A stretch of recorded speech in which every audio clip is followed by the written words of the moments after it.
Hello and welcome to Saturday's coverage of the FAB-Racing Minibike British Championship. My name is Lewis Ray and alongside this weekend is Adam Reid. Coming up today is a jam-packed full day of races, and let's hear from some of the riders down in the paddock earlier on.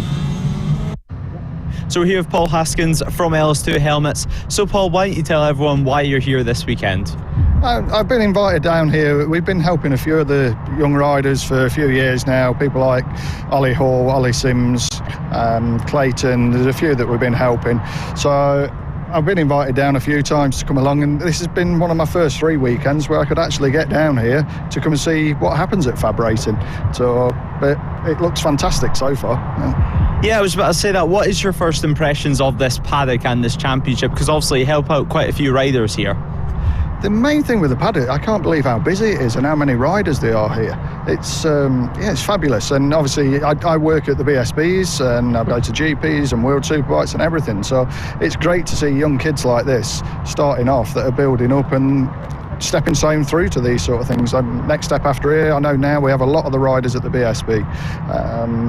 Brad Ray, for example, obviously not in our helmet, unfortunately, but you know, he's come through. He's won the BSB Championship now and the World Superbike Championship. Lots of the riders are starting here. It's just fantastic. And on a normal day-to-day basis, away from the paddocks, what is your job at LS2 Helmets?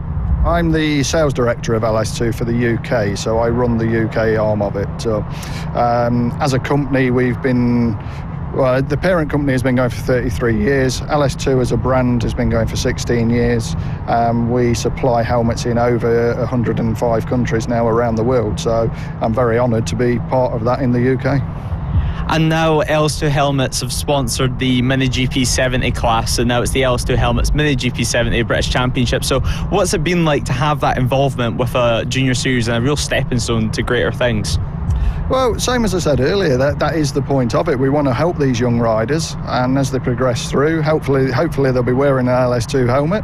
And the winner of the championship this year is actually part of the prize. He will receive an LS2 helmet and sponsorship for the next year in the GP 70 class. So it's a stepping stone for them. So we're just helping as much as we can. Well, Paul, it's great to see you here, and it's great for you to come along this weekend. Fantastic. Hope we can catch up at another round again soon. So we're here with Winner or Bennett Racing in the standard moto team class. First of all, guys, how are you this weekend?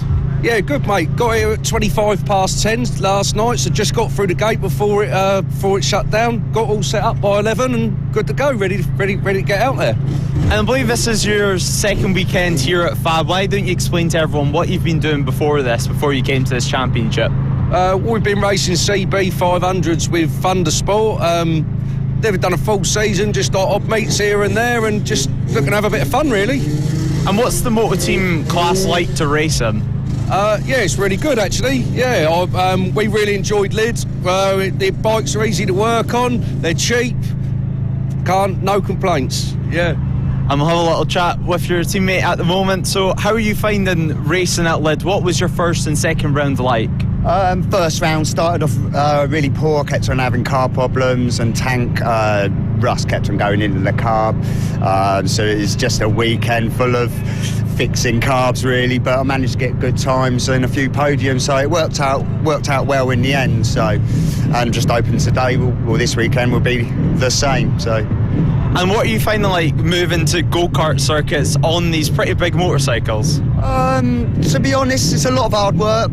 There's no rest. But yeah, you just got to keep battling through it and getting your knee down and just trying to get faster, really. But yeah, they're just little short circuits, aren't they? So. And what's this paddock been like? Has it been quite an inviting paddock, or what's the atmosphere like? Yeah, it's brilliant atmosphere. I mean, we only turned up last night. We had a chaperone helping us, guide us in here and helping us unpack and talking and stuff. So yeah, it's so far it's brilliant. And finally, it's both of you. What are your hopes for this weekend? I'll start off. Winning, at least the podium. Is that a win overall or in the standard class? Either or, I want to win. So my main aim is to win a championship, because I missed out in Thundersport by a few places, but I'm going to redeem it. And are you going for the race win this weekend, the championship even? Well, yeah, I'm going to try my hardest, mate, but, you know, it's like there's a lot of fast lads here. I found that out at Lids, so, yeah, do my best, go out, have a good race and enjoy myself. Well, good luck to both of you. I hope you have a good time this weekend. Yeah, will do, mate, thank you. Thank you very much. Take care. Now then, we're here with Bailey Lawrence. So Bailey, how are you feeling going into the third round of the championship here at Red Lodge?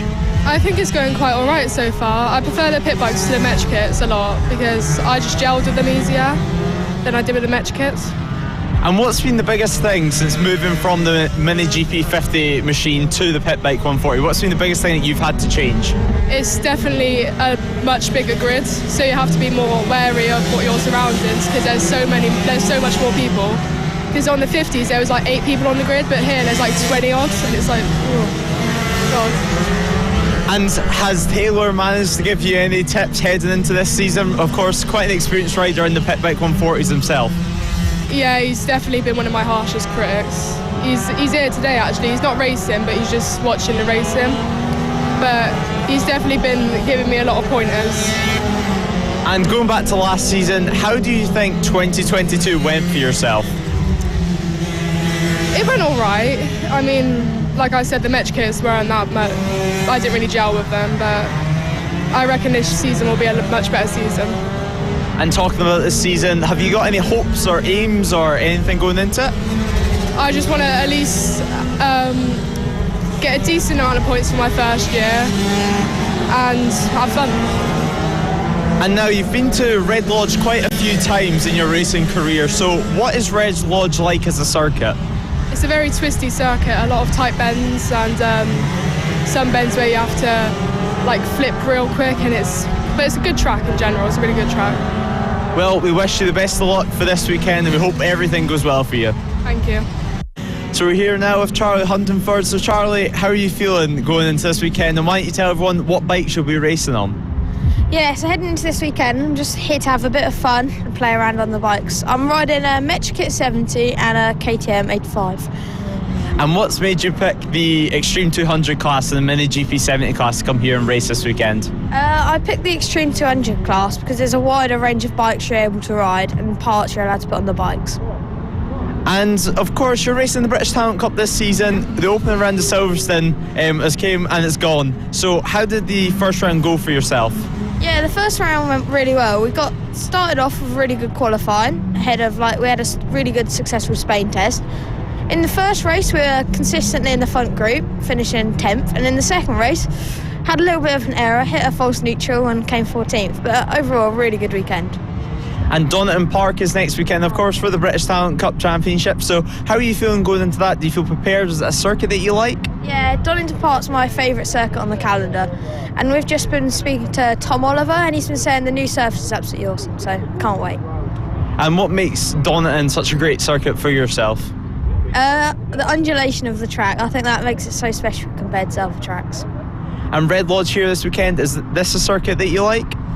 It's alright, I've grown to like it a lot more than I used to, but on the bigger bikes it's a little bit tight, but it's a nice track. And I'm sure you've kept up to date with round one of FAB, of course, at Lid. And the Mini GP 70 class, it's massive this season, so how are you feeling going into that? Going into the 70 class, I'm just like looking at all the riders that are competing in it. And have you got any hopes for this weekend? No, just overall have some fun and hopefully get some good results. Well, we wish you all the best of luck for this weekend and of course next weekend at Donington Park. Thank you. So we're here with one of our new outfits this weekend in the sidecar class, the number 11 outfit. So first of all, guys, what are your names for everyone listening at home? I'm Jamie Alexander. Martin Hills. And what has made you guys come here to FAB to race the Mini F1 sidecar? Well, we saw a couple go around. My brother's a bike instructor and he's mates with Mike Ems, and we got introduced that way, so we saw it, thought we'd give it a go. And what one of you guys are the passenger here? And lucky, mine. Yeah. And I believe you guys haven't even sat on the Mini F1 sidecar properly yet. No, not even done 10 yards on it yet. And have you had any racing experience yourself? I've done race cars, quads, go-karts before, and just thought we'd try something a bit more fun and lower budget. And so we're here, and Martin, yourself, you're the passenger this weekend. How are you feeling going into it? Fine at the moment. I'll be nervous on the grid. And have you had any racing experience yourself? I've done a bit of motocross, and that's about it, really. Go-karting. And what are you expecting this weekend here at FAB? No idea. Absolutely no idea. And with the class, I'm sure you've probably watched some of it at home, either at the circuit or on your phones. So what have you guys seen from this class so far this year that's really made you want to step into it? It just looks like good fun. Looks like a giggle. It's a real community in the pit. Yeah, it just seems like a good thing to get into, really. So thought we'd give it a go. And the circuit itself, Red Lodge, you've not had a go, I don't believe, to actually go on the track just yet, but just looking at it from an outsider's perspective, what do you make of the circuit? Looks like a nice, well made out circuit. Yeah, well facilities. Yeah, nothing to. It looks good. And have you got any aims for this weekend? Stay on. Well, I wish you the best of luck and I hope you have a lot of fun. Thank you very much. Thank you. So we're here with Vince Bailey and Amy Tilbrook. So first of all, Vince, how are you feeling going into this weekend? We're looking forward to it. It's home round, very much home round, and it's a difficult track because it's the only left-handed circuit we have. So it's hard for driver and passenger because it's going in the opposite to every other circuit. So it makes you work really hard, but it's fast and it's short.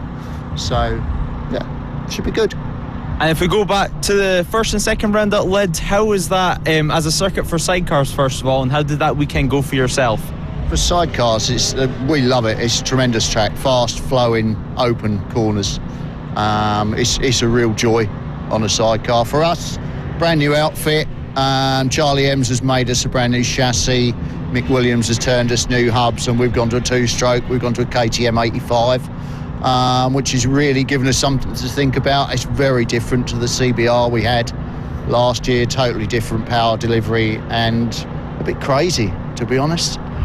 And changing from a 4-stroke to a 2-stroke, what's been the biggest change that you have had to make, either to your riding styles or just whenever you're out on the bike itself? Use of throttle for me as a rider. Basically, it's so aggressive when it hits the power that actually, if you're too savage on the throttle, it's throwing us everywhere. So we're learning. We got better through the entire weekend. We gradually found time every session, every race. Came out. We were really pleased with the second in the last race in round 2. So yeah, but every circuit's now blank canvas because it's different to the CBR. So just got to find it. And if we move over to Amy Tilbrook now, Amy, of course, from a passenger perspective, what's it like to ride one of these mini F1 sidecars? It's blooming hard work, but very exciting. You never stop. You're always you're backwards and forwards, side to side, having a real think about what's going on ahead of you, and the whole, and who's coming up behind you as well. So it's hard work, but it's exciting. Yeah. And what's the 2-stroke been like for yourself? Of course, you're the passenger, and you're putting in a lot of effort to turn the motorcycle. So have you had to change anything yourself? Trying to stay on the back of it, basically, in rights, because it's so fast. I was actually coming off the back. If you see a nice yoga block on the back there to keep me on, basically.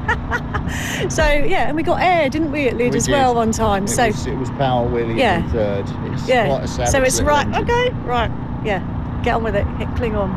And going into this weekend, we have quite a few new outfits. How are you feeling going into that? Are you happy there's more outfits, more competition? Oh, yeah, it's really nice. I think there's 10 on the grid, and it will just be, we have 5 or 6 often, and having 10 will be great. It's just lovely to look around and see people, it's great. Yeah. And what are you guys hoping for this weekend here at Red Lodge?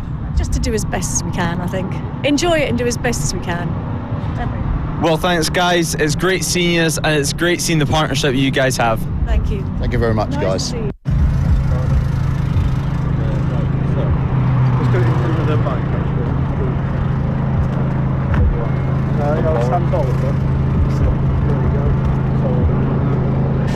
It's a little bit of my birthday weekend as well for Sunday, and then I get to see Byron and Austin once in a while, so it's a little break from Bemsey so we can get a little bit of practice and just have some fun.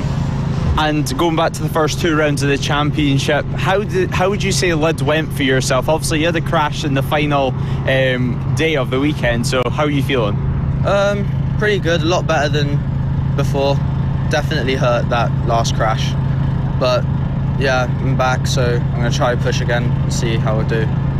And you mentioned you're racing in Bemsey this year, I believe in the 300 class. How is that going for you, stepping up onto a bigger motorcycle?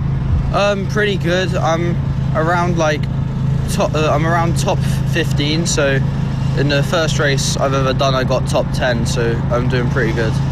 And what's it been like adapting to the bigger circuits around the UK, such as Brands Hatch, Alton Park, circuits like that? It feels like everything's in slow motion. Like even the crashes, if you crash, it feels like everything's slow motion. And moving on to the Extreme 200 class this year, moving from the MotoGP 7A, how are you finding that change? Pretty hard. Like, I love the 70. It's probably the best bike I've ever bought. Like, that bike was like everything to me. So moving on to the CR85 is like pretty hard, but it's fun. It's nice to come and play. And how is it last round racing against talents such as Casey O'Gorman, Sullivan Mountsie? What's it like racing against them? Hard, definitely hard, but it's fun to get some nice tips and tricks from them and to learn when I'm riding behind them. And going into this weekend, what are your hopes? What are you looking for? I'm not really looking for any positions. I'm just looking to learn a little bit and just see my friends, have some fun, maybe like talk to a little bit of the rookies about the tracks and stuff. Well, I hope you enjoy this weekend. I hope you enjoy celebrating your birthday weekend in style. Thank you. So we're here in the paddock at the moment, and Will Howarth hard at work returning to the championship this year. He wasn't attending at round 1, but of course racing in the mini moto class, senior mini moto class and the moto team class this year. He's coming in and aiming for the championship, it seems. He has got another moto team bike with him, so it'll be interesting to see if he takes it out for a little play this time today. But clearly getting involved with the mechanical side of things. You can actually see the vest that he's got over his levers. That is the airbag. It's one of the airbags that are external on the motorcycle rider, rather than inside the levers like our lever manufacturers. But you can also see the tyres itself. A lot of these Moto Team tyres are Moto Free scrubs, so they're just Dunlop slicks, and they take quite a lot to get some temperature going into it. You can see from the rear tyre it has been used quite a bit, but Will Howarth getting ready to go out, and we're going to have to wait and see if he can try and defend his title and win races like we see him do last year. Now then, we're here with 3-star talent in the FAB-Racing paddock. We're here with Sebastian Gieslowski, Ronnie Harris, and of course Sullivan Mountsie. So we'll start off with Sebastian. So Sebastian, you're moving up a class this season from the AC40 rookies. How's it going so far? Really, really well, because I love this track. And last season you had a good battle with Taylor Tomlinson in the rookie class. What was that like to be in? It was really fun, and it was like a really fun game. And this year, moving up a class, are you hoping to do the same by getting race wins, fighting for the championship? Yes. And Taylor, he's doing quite well this year as well, moving up to the pro class. Is he your main rival this season, or what's your aim? To come first. And this circuit, is it a circuit that you enjoy? Yes. Why is that? Because I love the bumpy corners and getting undercuts. Well, we wish you the best of luck for this weekend. Thank you. And now if we move up to two of our older riders here at FAB, we'll start off with Ronnie Harris. So Ronnie, in the Extreme 200 class for this year, how is that going so far? We had a good start. I got a couple of third places, but on the last race of round 1, we had some suspension trouble, which put me out of round 3. And we didn't get many laps in yesterday either, but because obviously I don't want to go out and crash because I got Donington next weekend. But I had a good morning warm-up. I'm sort of warmed up, and I'll just see how I do in qualifying. So what exactly was wrong with your KTM 85cc machine? Well, we just before the round we'd had a complete rebuild on the engine and suspension, but my rear shock lost all its oil in the, I think it was qualifying. We didn't know until after race 2, so it was too dangerous to ride. But yeah, well, it's fixed now. We've had it rebuilt, and so far so good. And what's the Extreme 200 class been like to race in so far this year? Of course, moving from the MotoGP 70 class. Well, the 85 is a completely different bike. It's, in a way, it's easier to ride. In a way, it's harder to ride. It's because it's originally a motocross bike. It's more forgiving if you get the gears wrong, but in a way, it's also a bit more. It's less stable than the Metro kit because you're higher up. But so far, there haven't been many people in the class, but hoping some more people come into the class, and it should be quite competitive. And your brother is racing this round as well. What's it been like so far this year for him? He had a good start to the year. I can't quite remember where he got at the round 1 and 2, but he was up there, and I think he's hoping to top 5s, top 4s, maybe even a podium this round. And finally, in the British Talent Cup this year, moving up onto a bigger bike, bigger circuits, how have you found that step? I had my wild cards last year, so I sort of knew where I was at when I got on the bike, but it's a lot different and it's a lot more competitive. We got Donington next round, and it's a track that I know already from my wild card, so I'm sort of going to turn up and sort of know my way around, so I'm looking forward to it. Well, good luck for this weekend and next weekend at Donington Park. Thank you. And now, finally, Sullivan Mountsie racing last round as well at Lyd in the Extreme 200 class, having an epic battle with Casey O'Gorman. How was that for yourself on board the motorcycle? Yeah, it was alright, to be honest. It was a bit annoying that we didn't end up getting past him, and then the team wanted to keep me hungry for Silverstone, so we didn't end up doing Monday, but that's just how it goes sometimes. But it was a really good weekend overall, and I ended up going back there for a bit more practice, and was only 1/10 off Charlie Nesbitt's 40.6 and way faster than me and Casey were going even when he'd done Monday, so it was really good.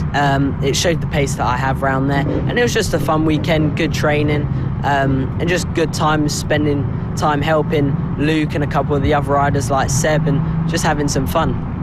And going back to the last round, you had a small off on the back straight whenever you were having the battle with Casey. Why don't you just explain to everyone at home what mistake that was from either yourself or Casey? So it wasn't really, it was Casey was trying to keep it pinned and took a bit too much curb, and as he's lost the rear, as I was a little bit faster through the left to the right, as I was keeping it pinned, he has a little roll off and goes back on it, and as he's rolled off, I'm keeping it pinned, and because of the nature of how our bikes are, which they are ultimately the same, but his is just a little bit faster down the straight, I basically tried to keep it pinned around the outside, and the one lap I do that, he has a moment and I'm on his outside, and as he's there on the curb, I have nowhere to go but the grass, and then he looks behind, but then it's too late, I'm already on the grass, and that's just how it goes sometimes. But I think I came out of that crash fine, nothing happened, and I just was ready to rock and roll for the next race. Just a bit of bike damage, but only a couple grass marks. And next round at Donington Park for the British Talent Cup, I'm sure you'll be aiming to be fighting at the front. Sadly, the likes of Johnny Garness will not be there, and I believe even Emmanuel Brint and Reece Stevenson won't be there either. So what are you aiming for next round at Donington Park? Are you hopeful to be up there at the front? The plan is to do what I try and do every weekend, which is to win, but we're not going to be there on Friday practice due to my GCSEs. So it's going to be a bit touch and go, going straight into qualifying and then race, warm-up race. So I hope I'm going to be able to perform as well as I can and just go in as I always do with a blast. But it's just about getting up to speed as quick as possible. But luckily it was we rode Donington Park GP last time we were there rather than National, so I'm pretty up to speed with the tracks. I know we've got the team, we've got the foundation, and I'm sure my teammates will be wanting to help me get up to speed as quick as possible, and just I'm ready to rock and roll now. Just a week before and my first GCSE on Monday, so a bit of stress and tender and revising here at the track, so we'll just have to see how it goes for my GCSEs. But as you say, Donington's coming up and I just can't wait for that round, and I hope you guys are all there and coming to Donington Park and see you there. Yep, a lot of the Fab riders racing the British Talent Cup next weekend at Donington Park. Well, Sullivan, we wish you good luck, first of all, this weekend at Fab with your GCSEs and at Donington Park for the British Talent Cup. Thank you, guys. See you soon. So we're doing a quick paddock walk at the moment, and the paddock's very, very busy this weekend, and we've got just a group of riders up here. Ollie Sims having a little chat in his helmet at the moment, and even look at Alan racing in the British GP2 Championship this year, and he's on crutches at the moment as well, so we'll find out why. But first of all, Ollie Sims, I believe you're just about to head out, so just a quick one. How are you feeling this weekend? Yeah, it's gone alright. I had a little spill yesterday on the Mini, but other than that, it's been alright. And what's the class been like to race in this season, because grids have massively expanded? Yeah, it's a better grid than last year, which is good. And is it harder to battle in? Is there more battles going on? What's it like on board the motorcycle? Last round, it was really hard to overtake because we were all so close together. And finally, any aims for this weekend here at Red Lodge? Try and get my times up as much as I can, try and get a podium. Well, good luck for this weekend, and we're going to wish you all the best, of course, and we hope to see some great battles on the circuit. Thank you. So look at Alan here in the Fraser Rogers 89 Racing Team Gear, and well, you're on some crutches at the moment, Lucas, so why don't you explain to everyone at home what's happened? Yeah, so we was at round 1 in qualifying, just the early stages. The plan was just to get some laps in that we done on the tyres in FP2, and then get a decent lap to qualify me, then put some new rubber in. Then I put new tyres in, come in after a few laps, put new tyres in, and I come into turn 2, the kink left, and just folded the front, landed the other side of the track, and unfortunately someone ran over my ankle, so we've snapped the one side and the other side's nearly there. So, and of course you've recently came back from a leg injury yourself, racing this year, full-time championship in the GP2 class. Going up to that point, what was it like to race on that GP2 bike? How was it going for yourself time-wise? Yeah, it was weird getting back on a bike again. So obviously after a year out, that's a big thing, massive thing. And then got back out on it in Spain. We was feeling good. We had good pace coming up to it. Back to BSB. We had a good winter. We had a good Silverstone test in the wet, but I've always gone well in the wet. I then come to race weekend. I just got a bit over myself. I think I'm back in the BSB paddock, and then just got a bit overwhelmed with it all, and this happened. So it is what it is. And finally, is there any recovery time at the moment for yourself? We'll be back next weekend. Do you feel like you're going to be bike fit? Yeah, we'll be there at Donington. We'll be giving it our best anyway. Well, we wish you all the best of luck, and we hope you enjoy yourself this year. Cheers, thank you. Well, now then, we'll quickly speak to Austin Johnson. Just before you head out, how are you feeling going into this weekend? I'm feeling good. I quite like overtaking on this track since it's tight. And of course it's quite a tight circuit, so what is it like to make moves here? Is it difficult to do? It's a bit tight, so it's a bit more difficult, but I like pinning people behind the back markers. And racing in the MotoGP motorcycles this season, what's it been like racing in that class? It's a bit harder than the minis, but I'm getting better every time. And I believe you've been doing some supermoto in between the first round 2 and round 3 of Fab, so what's that been like at Teesside? I love doing that. It's the best thing ever. Everyone's really nice, and I'm hoping to do some more of that as well. Does it help much for here racing at Fab, getting that extra bike time? I think it does, because as well as tarmac, they also do like motocross on slicks, so it helps with like having the back out going around the corners. Well, we wish you the best of luck this weekend. I'm sure you're going to be quick, so good luck. Thank you. Well, a group of riders there, and all of them feeling very, very quick, but we're going to keep going in the paddock at the moment. It's been raining overnight, it seems, but the paddock itself, it's heaving this time out, and we can see quite a few of the riders waiting to head out in this next session. So, of course, in this garage is Oliver Hall, getting ready to go out himself, and we're just going to dive on in. So, Oliver, how are you feeling this weekend? You've got a smile on your face. I think this weekend's going to go well, but I'm just, the reason why I got a smile on my face is because I'm confident and you've just come up to me and surprised me.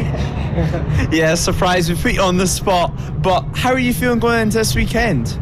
I think this weekend's going to be a good weekend because we've done some track days here, and I was doing well, and I got my best lap time in the last elite practice, so I'm confident and having some good fun. And this year on the mini motos once again, and of course a couple of years ago you were the rookies champion. Do you think you're going to be fighting for the championship this year at the front? To be honest, I think I am, but it would just be hard to get past Taylor because he's really quick. But yeah, well, I'm going to try. And finally, you're not doing any Metrokit runs this season on the Mini GP 50. Why is that? The reason why is because last year when we were doing Mini and Metrokit, I was doing really well on the Metrokit, but then when I was going really well on the Metrokit, but then the Mini just went backwards. Well, we wish you the best luck this weekend. We hope everything goes good for you guys. Thank you. So we're going to keep going. Some of the Pit Bike 140 class are making their way onto the circuit, but once again a packed field, and you can see to our right hand side that Sullivan's Bounce's motorcycle is just waiting in its garage, and then there's not too many riders about. Sam Gardner's on in as well, but no sign of Sam. He's been going very, very quick this weekend. And Casey O'Gorman's van, of course, Ollie O'Gorman racing this weekend, while Casey himself is at Le Mans. But some of the riders talking up here on the fence, discussing and looking at some of the riders heading in from their session. So some of the sidecar boys just completed your first run. We spoke to you guys earlier on. What's it been like your first time on the circuit? An eye-opener. Very different, very hard to learn your body position, and big learning curve, but great fun. And as a passenger, what was it like hanging off the sides of that? Hard work. I had a job to stay on a couple of times. Lost my footing, but yeah, it's a learning curve. And did it feel quick out there, quicker than you expected? No, I didn't think it overly quick. I mean, we weren't gunning it, but it was comfortable, I think. And do you have anything from that first session that you know already you have some improvement to do, some places to work on?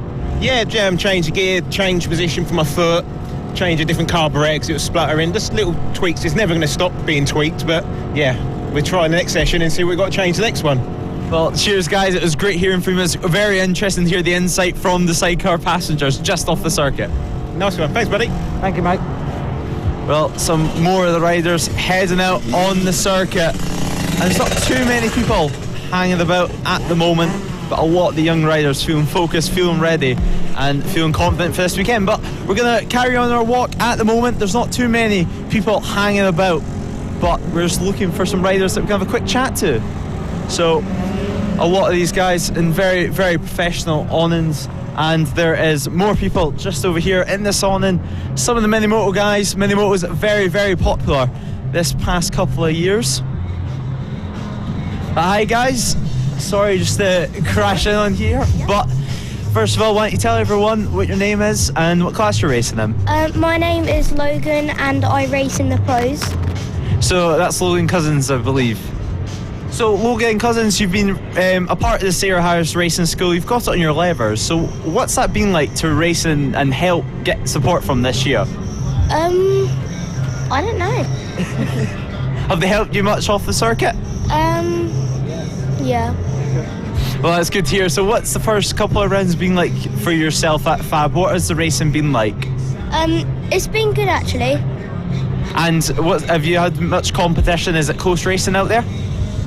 It's a bit of competition. It's not massive though. And this circuit here at Red Lodge, is this a track that you like? Yeah, it's one of my favourites. What makes it your favourite circuit on the calendar? Just the flow. And what's it like to overtake on these mini motos? Because obviously it's quite a small bike, but the circuit's very, very tight. It's okay. It's not the best to overtake, but it's okay. Well, we wish you the best luck for this weekend, and we hope everything goes good, and we hope that we can see you have some good battles on the circuit. Yeah.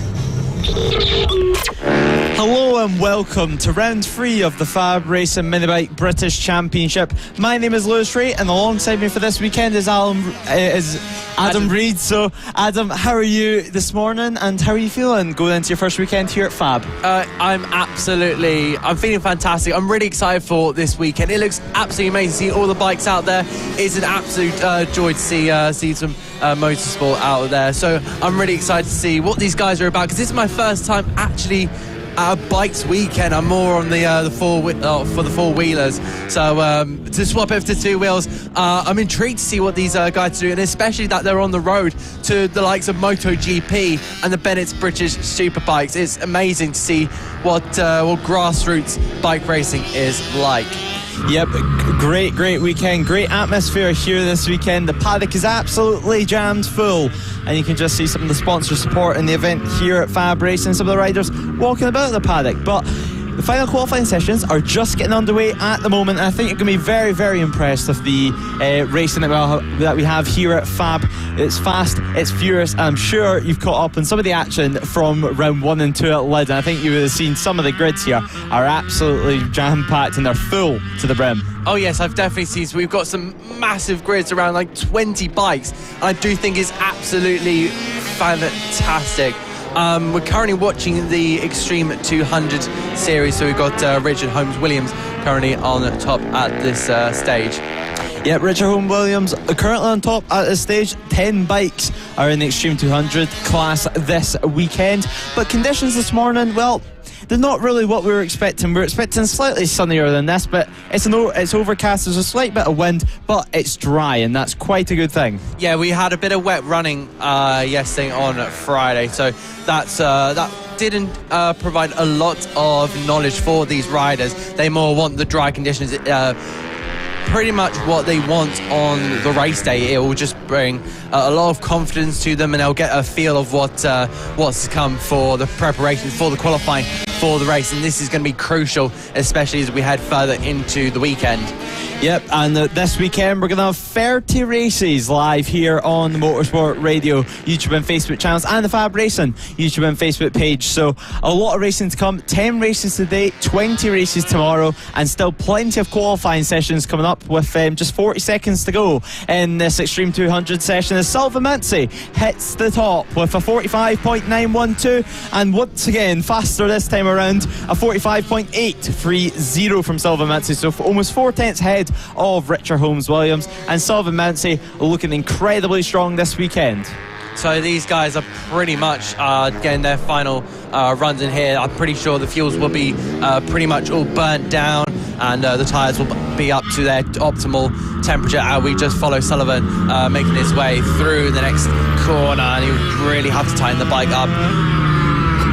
Yeah, you can just see there leaning into the corner, through the flip-flop he goes, and he powers it out through. Sullivan will be on track next week at Donington Park for the British Talent Cup race, as many of these riders are. At one point we had 60% of the British Talent Cup grid made up of FAB-Racing graduates, so great statistic as Salvamanzi crosses the line and goes even faster once again, a 45.7 as he comes over the checker flag. He extends his pole position lead and pops little wheelie for us in celebration. So Salvamanzi looking incredibly strong this weekend, and I think as the day progresses, conditions at the circuit are only going to brighten up and get better. We've definitely seen a little bit of I think there will be a bit of sun at some point, but that will be more later on, around about 3 or 4 o'clock ish, as we see a couple of our riders just doing a few launches just to get their starts. They're going to need to do that, especially with the leaders. They're going to be quite close going into turn 1, do you think? It's quite a narrow corner. You've got that little apex of turn 1, and then you've got to go straight through into turn 2. Yeah, the circuit is tight, it's twisty, and it's a mixed bag when it comes to the riders' preferences, if they like it or not. But now they're coming back into the pit lane, and this, as you mentioned, the circuit is very tight. Even the first corner, it's super tight for a turn 1, and it's very bumpy on the racing line. You can see actually on the camera there just the slight bumps that are on the straights, but Now we're just waiting for the final couple riders to make their way into the pit lane before we can get started with yet another qualifying session. At the moment, there's around 5 qualifying sessions left, including the big one, the LS2 Helmets Mini GP 70 British Championship, which we'll be bringing to you later on, as that's our last qualifying session of the day. But right now, Moto Team making their way onto the track. So, of course, making their way through the first couple of corners, like we explained, and then into this really difficult section through 180. You really have to get it turned in, don't you? Yeah, you really do. You have to get the bike lent over, but right now these riders on slick tyres, these Dunlop Moto-Free slicks, they have quite a lot of building to do anyway, let's just say, on the temperature, as it's still a bit of wind and the track isn't really up to optimal temperatures. These guys have just came off their lunch break, so also they have to get their minds up to speed once again. Yeah, so definitely that lunch break will cause they'll fall out of their rhythm, but they'll once again gain it back as they move into qualifying 2. We've currently got our first lap times coming in. They make their way through into turn 1. You did a little bit of the pit entry. I thought that was quite interesting. I've been trying to notice if these riders will use that pit entry, and a few have, to just try and get the most out of turn number 1. And then, of course, there was a bit of a divide in the surface of turn 2 that I noticed, so they'll probably use the outside to get it cut back in. Yep, turn 1 and on the pit exit as well. It's not obviously going to have as much grip for these riders, so they've got to be a bit careful on the outside of the circuit. But coming through your picture, you heard from some of the riders earlier on in the broadcast. We went a walk around the paddock, interviewed some riders, spoke to some riders off air as well, just to find out their thoughts heading into this weekend. And the overwhelming feeling is that everyone is excited for this event. They've waited quite a long time. It's been over a month since round 1 and 2. Definitely, I've been quite excited for this, because it's my first actual real life commentary gig, which is fantastic. I'm really proud to be joining you, and to have a championship that's a feeder series to the top level and really produce some fantastic talents throughout the years is really special to be here. Yeah, it really is, and there's been some great riders that have came through the FAB-Racing systems, such as the likes of Scott Redden, Danny Kent, Scott Ogden, Josh Watley, Rory Skinner, Bradley Reid, you name it, they came through Fab usually if they're British. So riders doing a great job here, and if you're joining us, you've joined us at the perfect time, because racing hasn't started just yet. We're covering the final couple of qualifying sessions before racing gets underway today. So drop a comment down below and let us know who you're supporting, who you're watching for, what race you're looking forward to later on. And of course, give us a like, give us a share, and spread the word that FAB-Racing is back for round 3 here at the Red Lodge circuit. It's great to be here. It's a great venue, and the facilities here are great at the circuit. Oh yeah, they've been absolutely brilliant. I've really enjoyed my time, even though we've spent about a day and a half here. Yeah, it's been brilliant watching these guys do their laps and just trying to suss out really what's going on with the circuit, of course, because I've never been to Red Lodge myself. I'm more from the south of the country, so I've had to travel quite a bit up here. But also a brand new motorsport to me on the 2 wheels. So we now watch one of the riders making their way through turn 2, and then of course they'll tighten it up through 3. Yep, so that is the Keats Racing machine. You'll be seeing them later on as well in the sidecar race. The mini F1 sidecars are back again this round. Such a tricky circuit for the sidecar guys.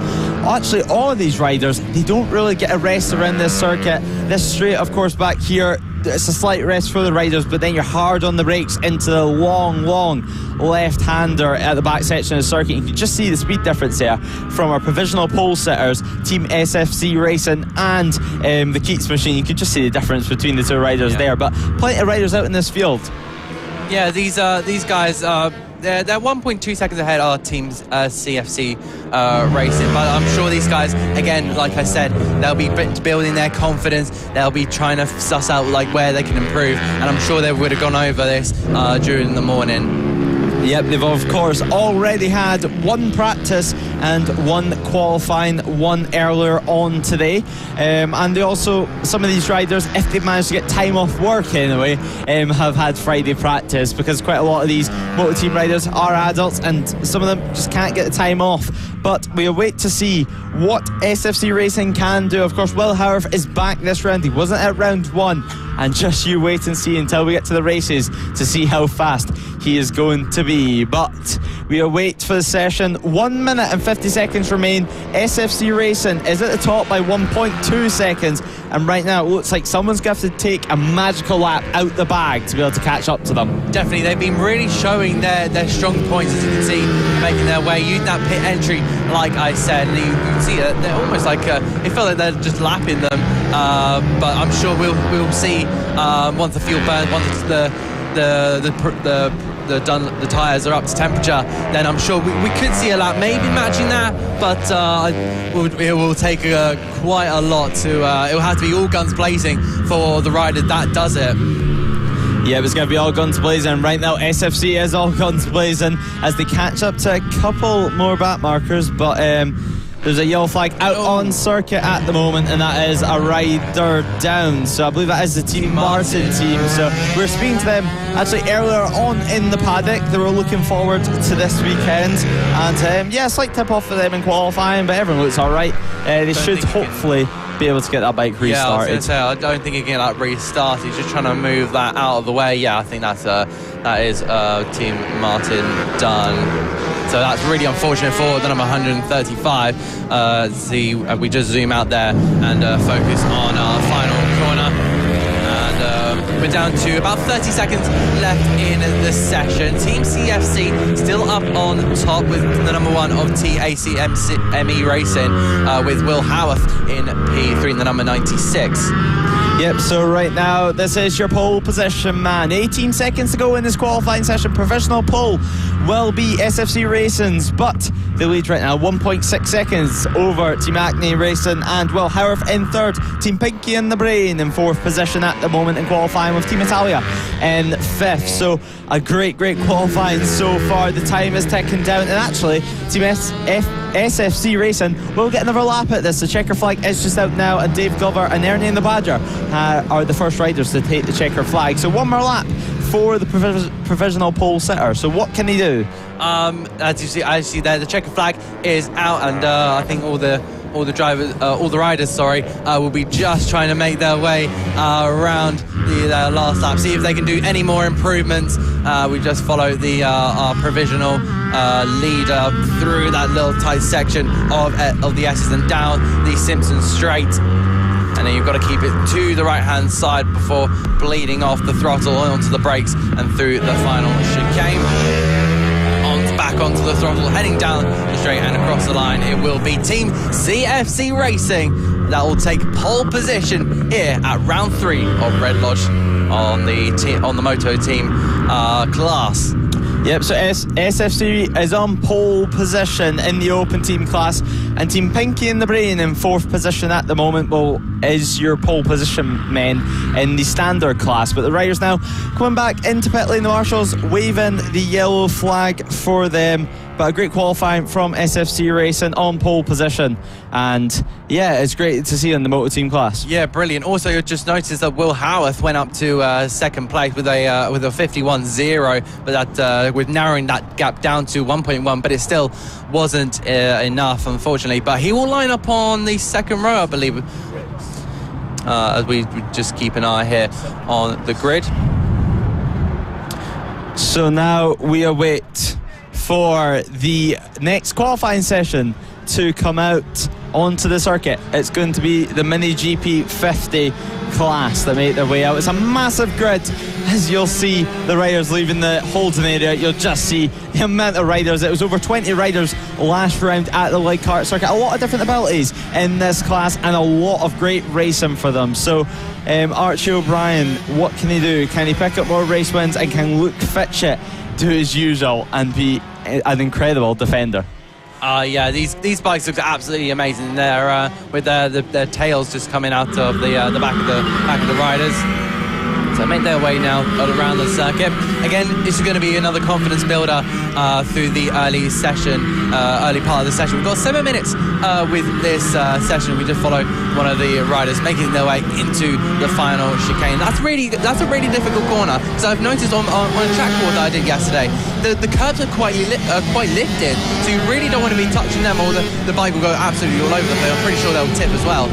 Yeah, high curbs at a lot of these tracks that we go to this year. Wilton Mill, very, very high for these riders as well. So it's only certain corners where they're going to take liberties, but of course you're not going to be wanting out on the curbs too much, otherwise it usually means something's went wrong or you've been pushed out there. So yeah, Archie O'Brien, he's going to be wanting to try and get a good lap in here, but Frankie Watson putting in good early pace in second position, 3 seconds away from Archie O'Brien in first place. Of course, Archie O'Brien having a great time. Archie O'Brien, Marco Holt are really the ones to look out for. Luke Fitchett as well, as Austin Johnson comes into third position. But right now, it's just the opening lap, so just building into it as Archie O'Brien finds his way past Chloe Gleeson. So a massive grid. Currently 20 riders out on the circuit. It's about 20 past 2 here, and the track is just going to keep getting warmer and warmer as the day progresses. Yeah, I'm pretty sure. I'm not entirely sure, but there might be a little bit of sun coming out. Can't quite see from our commentary position, but we just followed there Archie O'Brien in his Spider-Man helmet, which I find very intriguing. Probably his favourite superhero, do you think? Yeah, I would say something like that. Archie O'Brien, he's used it for quite a while now, but Mark Holt as well is known for using the Minion helmet, but sadly he's changed away from that, and Mark Holt and Archie O'Brien have almost identical levers now, so yeah, just the helmets are different for them. But right now at the top, 47.970 for Archie O'Brien on the number 91 machine, half a second clear of Wilson Dilts, who actually just pops into the second position, 1/10 away from the pole position man. So pushing Luke Fitchett into third place. So Luke Fitchett, what can he do? He's got a bit of traffic to get through at the moment. Harley Baker makes his way into 9th place. 4 minutes remain in this qualifying 2 session. Of course, qualifying times will be combined here at FAB-Racing, and the combined qualifying times will be your starting position for all 3 races this weekend. So yeah, absolutely. If we have a look at the times here, the top 4 separated by less than 0.6 of a second. So it's really quite close. You can really tell that some of the riders here are really on the limit, and some are still trying to build that bit of confidence, still trying to suss out the circuit, where to get their turn and where to get their braking. Should they hold the throttle here, or should they do a bit of braking, especially through turn 1? Because I've noted there's been some that brake, and there's some that just hold gear, which is quite interesting in terms of riding style as well. So that's quite intriguing.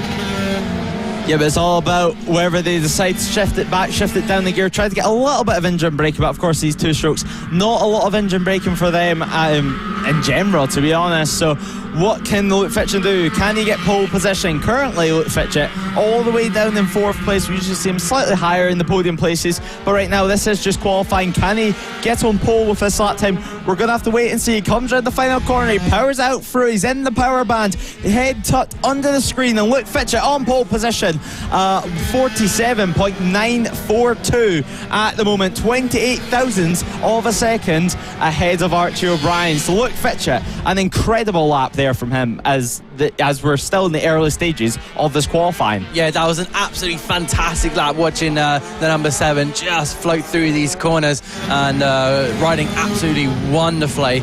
But yeah, it's now down to 2 minutes and 20 seconds left on the clock. Luke Fitchett still on pole position, provisional pole position at the moment. Archie O'Brien in second place. Michael Holt has just gone up to P3 in the number 58 bike with Wilson Dilks and Byron Johnson, the top 5 there. So the current fastest time is Luke Fitchett. Oh no, he's now gone up to Wilson Dilks here with a 47.5, 10.5 over Luke Fitchett. So looks like Wilson Dilks has built some confidence in that bike, hasn't he? Yeah, Wilson Doubt's going good this season, coming back to FAB-Racing at the end of last year. Actually, at this round, and incredibly fast in the Mini GP 70 class. But of course, this is the 50s. He's having a go at this as well. And what can he do? There is Austin Johnson coming for your picture, powering it out through. 2 Johnson brothers this weekend, and a lot of new riders. There is Sam Gardner getting through on Ollie O'Gorman. So Sam Gardner, he's been very, very quick. But there's Marco Holt, actually, just went fastest. So 47.070 there from Marco Holt as he goes fastest of the timesheets. And Luke Fitchett all the way down in 3rd place. Half a second is the gap between Holt and Delt. So a massive gap that he's got there as we tick into the final minute of this qualifying 2 session. It's been absolutely fantastic watching these their riders go right at it during these 7 minutes. We still got 45 seconds left to go on the clock. The championship leader currently at the top of the standings here with a 47.0, half a second ahead of Wilson Dilts. We'll just go through the top 5 quickly. So after Holt and Dilts, we've got Fitcher ahead of O'Brien as he goes up to 2nd place there, and Frankie Watson completing the top 5 there. Yep, so now we see Matthew Thomas coming into the back section of the circuit at the moment as Wilson Doubts goes down to 3rd. But Matthew Thomas, what can he do? He's slowly but steadily gaining confidence on the MotoGP machine. A lot of these riders making the step up from the mini moto class, or even racing both of them. So a real stepping stone onto geared and clutch motorcycles. So a big step for these guys. But now as Matthew Thomas comes through the final corner, it's Sam Gardner who comes over the line, and he improves into 5th position. So can Matthew Thomas improve? We await to see as he stays in 9th. But Marco Holt over the line there, didn't improve in that final lap. It looked like it went away from him at the end, but he's still in pole position. He will not mind. 0.182 of a second separates himself from Archie O'Brien, as now Luke Fitchett jumps into 2nd position. So Luke Fitchett jumping into 2nd, Archie O'Brien in 3rd, and Wilson Delps demoted to 4th. So Sam Gardner in 5th position inside that top 5 as he enters his first full season on the MotoGP motorcycle. That's very impressive, but times in this class so close. Yeah, as we can, if we have a look at the differential here, less than half a second separating the top 4. That's honestly, I'm impressed by that. That is something else. So those 4, I'm pretty sure, are going to go right at it during our race 1 later on. Yep, so those guys will head back into the paddock and they'll be out later on for their race of the day. But some of these riders as well will be riding in the LS2 helmets Mini GP 70 class as well. So plenty of track time for them this weekend as we await for the riders to come back into the pit lane before we can get underway with our next qualifying 2 session, which will be the Mini F1 sidecars. So we've got the sidecar. We've talked to a couple of them earlier on in the broadcast. Did you find those interesting? You've commentated over them for a while now. Yeah, the sidecar class are very interesting, especially the mechanical side of things, to speak about what engines they like to use, what parts they like to use, as majority of them, if not all of them, are custom built in someone's garage usually. It's not something you can just go out to the shops and buy, and that's why whenever you look at them, everyone's took a slightly different approach, and same with the riding styles, everyone's doing a slightly different approach to that. So there's Vince Bailey and Amy Tilbrook coming into the 2nd corner, into Senna, and then they'll power it out through, and they will not use the infield circuit. They'll head straight to the back section and straight down the back straight. So they miss out the real tight part of the circuit. Yeah, is there a good reason for them to use it? Because it looks really tight. I'm pretty sure it'll be a little bit dangerous to see tyre wall to helmet. I think that'll be a little bit too extreme, maybe. Ooh. We see one of the number 26, I believe that is, heading through down towards turn 1. You can just see pulling the bike towards into the first 2 corners, and then probably straighten it up before moving to the right-hand side, leaning over and going down the straight run. Yep, so right now McWilliams at the top. 3 seconds is the gap between himself and Vince Bailey and Amy Tilbrook. We're waiting for the green streets to head out on circuit. So they're not out just yet, but McWilliams looking incredibly strong on the 26 machine. They power it through the final sector of the circuit, and then they'll head down to the final corner and power it on to the start-finish straight, and it's a great lap this from them. We await to see it. Looks quick, and it's at 37.5, 7.6 seconds quicker than Vince Bailey and Amy Tilbrook at the moment, but they've not made their second lap yet, so I would expect them to improve, and I would expect the green streets, which have just headed out on track, to be very quick as well. And there they are, there at the number 90 machine. So Mick Williams, I've heard he's pretty good from his lid round, and I'm pretty sure he's done some sidecars in the past. Correct me if I'm wrong. Yeah, McWilliams, probably the most dominant rider in history in the Mini F1 sidecar class. They've won countless amount of race wins. They've won a countless amount of titles. I think they hold a lap record at pretty much every single circuit that we go to. But there is the green streets now coming to set their first proper lap time in this session, because currently 7.8 seconds away from the McWilliams, and we do expect them to be much closer than that, but they had some traffic there.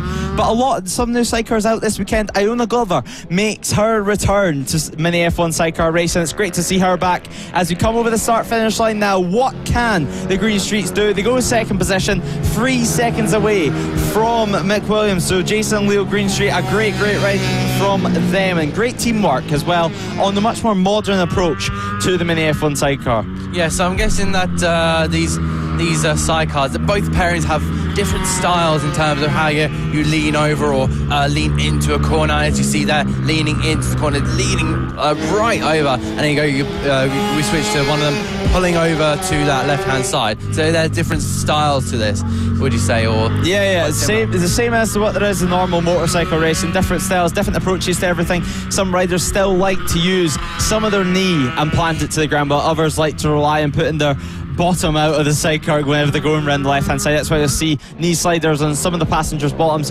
But you can see there Vince Bailey coming through your picture, powering it out through, and Amy Tilbrook as the passenger, very close to the ground there. And of course, coming around to this left-hander, stretching off that outfit there into the left once again, then straight over the rider that's controlling the sidecars. He just controls the clutch and controls the brake and the throttle, while the passenger just majority of the work when it comes to the turning, leaning over. As there is the Keats stopped at the side of the circuit. So John Keats stopped at the side of the track with issues. So that's really disappointing, seeing the Keats car sidecar at the side of the road. I think they're going to try and get it moving. I'm not entirely sure if that doesn't look like they're doing any success in that. They might be trying to find a space, I'm not entirely sure, but I'm sure we'll maybe pan over to something else. They're still trying to get it out of the grass, but I think they're just trying to start up the motor, if that's right. Yeah, trying to get the motor restarted, but of course these things are two-stroke motors. It could be a million and one things. It could be something as simple as the jetting on the motorcycle, or it could be a catastrophic issue. But hopefully they'll be back out later on today for the races, because right now just 2 minutes to get that sidecar back onto the circuit and back doing laps again. Of course, the Keats came to lead for round 1 and 2, but they were struck by quite a few mechanical issues, not actually finishing a race across the whole weekend. So not what they'll be wanting at all. They missed quite a few rounds last year as well, so they'll be hoping for a better year this season. But Mark Parker and Ems comes across the line now, and they currently sit in 4th position, and then they're just 1.3 seconds away from Vince Bailey and Amy Tilbrook. So midfield battle in this sidecar class looks very close. So we are currently now watching the 127 of John Hosker going into 5th place, a 46.5, still 10.5 seconds off the pace there. But I think these guys will still be trying to, again, it's all about confidence really. And these guys are, this is such a difficult series. I've been looking at these and thinking that must be really difficult to do, especially with the trust you must have in your passenger to have this person leaning over and to pulling the sidecar to each side, and it must be insanely difficult. They're a different breed, honestly, from from what I've seen. Yep, different breed of riders, completely different from anything else here on the FAB-Racing calendar. But we've seen John Oscar having to try and slip the clutch a little bit there to try and get the revs up on his motorcycle. They're one of the two-stroke machines, so really trying to get the bike into the power band, trying to get the bike in the high rev range is so important. But there is the 75 machine. There's Adam Jarvis and Alan as passengers. So these riders, one of our new riders here this weekend, you can just see the difference in speed between Mark Parker and Ems and that new outfit of Adam Jarvis. You can just see a completely different straight line speed and corner speed between the two. Yeah, I'm not sure if there's any damage at the front, because I've seen that the orange bit at the front just flapping away. Well, not massively, but you just see it there. I think that's something maybe a bit too slow. I'm not entirely sure. What do you think's going on? Yeah, I think right now they're still just trying to get into it, trying to learn the fairing. Maybe one of the brackets isn't tightened enough. Maybe it's not even there anymore. But yeah, the fairing flapping about ever so slightly in the wind. But the checker flag is out now, and Mick Williams will set their final lap of the session. Currently, they're at the top of a 36.941 as Jason and Leo Greenstreet in second, just 1.1 seconds behind them in second place. They've already came over the line though, but we're waiting for that 26, that Red Bull outfit of Mick Williams to cross the line, as there's the 75 machine coming over the line with Iona Glover. No improvement there from them, but we await. There is the 11 machine, Jamie Alexandra, and the number 90, the Jason Leo Greenstreet, doing another lap, it seems, already come over the checker flag, so that lap will not count for them, but more track time I guess in their case. And yeah, that's their session done. Final couple of laps coming in now as the riders come into the pit lane. So a great qualifying session there, as we already see the next lot of riders queuing up in the holding area. So hello and welcome if you're just joining us. Well, you've not missed any racing just yet, so don't worry about that. You've missed a couple of qualifying sessions. Our qualifying twos are just coming to an end. Currently waiting to get out of the holding area is the Pit Bike 140 qualifier 2, and you can just see some of the past riders, Taylor Lawrence in that Paul Burr-Buweiser top, giving them some motivation. But we've just finished the sidecar qualifying 2. Keats had a slight mechanical issue. Now they're pushing the bike off the circuit and pushing the bike back into the paddock to try and get repaired. But just 2 qualifying sessions remain before we get into today's race ones. So yeah, of course, we've got the pit bikes now just about to go out. We're just going to wheel that number 666 sidecar away, so they should be done there. We're just waiting now for, you can see everyone there on the demo grid, very, very intrigued to get going. I saw someone on the side, very, very animated. So there we go. Someone pop in a wheelie. I'm very excited to see what these pit bikes are like. They're quite loud, I've heard. So I'm really excited to see what these guys are all about. I'm also got to think about moving that, moving the divide in the circuit, so we have to put it back to the twisty section of the corner of the circuit, and then of course we're here now, as you hear from the engines, the pit bikes have been released and qualifying 2 will be getting underway for the pit bikes. Yep, they'll be heading now on the circuit for their qualifying to their last session before they go racing this weekend. A massive grid in the Pit Bike 140 machines. Currently 20 riders out on circuit, but I'm sure there'll be even more that make the start for the race. But there is the likes of Lucas Brownfollow and Chris Wells at the moment, so a lot of top riders in this class. A lot of top racing as well. They're bashing handlebars, they're pushing each other to the edge of the track, and sometimes a little bit more, but that's how it works in the Pit Bike 140s. They have a laugh on and off the circuit and get down to things when it's the last lap time, when things get serious. These guys know how to race. Oh, I'm really looking forward. You really hyped me up for this one. I've really been looking forward to it, especially like I've heard some great things about this series. Don't get me wrong, these things are great, but I think you won't. It'll be best once you're here at the circuit and experience it for yourself, and hopefully myself and Lewis can bring you the best commentary as possible, along with the amazing sounds of the Pit Bike 140 class. We watch the number 89 heading round into this tightening section of the circuit and through the S's and down the Simpson Straight, and then we follow another battle going on through the last corner of Paddock Bend. So now over the start-finish line, 5 minutes to go in this qualifying session. These guys only getting around 7 or 8 minutes in their qualifying too, so not a lot of time to get laps in, but they'll get on with it, and these guys know how to get onto the pace very, very quick. Already following begins, and they're already trying to learn before they get into the races. But these pit bike machines, they're probably the loudest bikes that we have here at FAB. They're usually the biggest grid that we have here at FAB, and they usually provide some of the best racing of the weekend. So a great class to look out for. A lot of different skill abilities, so sometimes back markers do come into play, but that's all part of the fun. Of course, here at FAB-Racing we use no blue flags whenever a back marker is getting lapped, meaning that it is up to the riders that are doing the lapping to get past safely and carefully. So now coming over the line, it's Lucas Brown who is in provisional pole on the number 7 machine, 1/10 of a second. He leads from Chris Wells. Reese Peacock on the 29 is in 3rd, and Liam Wood, Zach Tureen and Sean Whitaker is in 4th, 5th and 6th. So a great qualifying session so far. Can Cameron Sewell get a second pole position this year? Cameron Sewell been doing very, very well. A surprise pole position for many in the paddock, but Cameron Sewell in 5th place at the moment on the number 200, just improved on his lap time, but no change in position for him just yet. But at the front, Lucas Brown allowing Chris Wells free back to over, and now he wants to do some following. So mind games already playing part in this second qualifying session for these guys.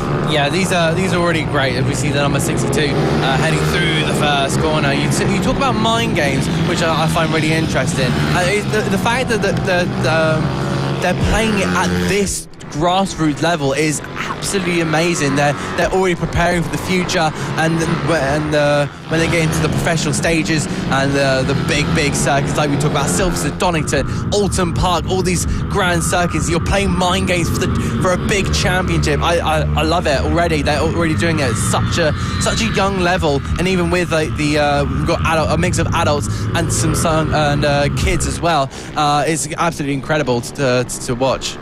Yep, so Chris Wells now at the top of a 47.833 last time around as Lucas Brown. This is a good lap for him, I'll say that much, but he's been held up in that final set, so he's not managed to create anything of it.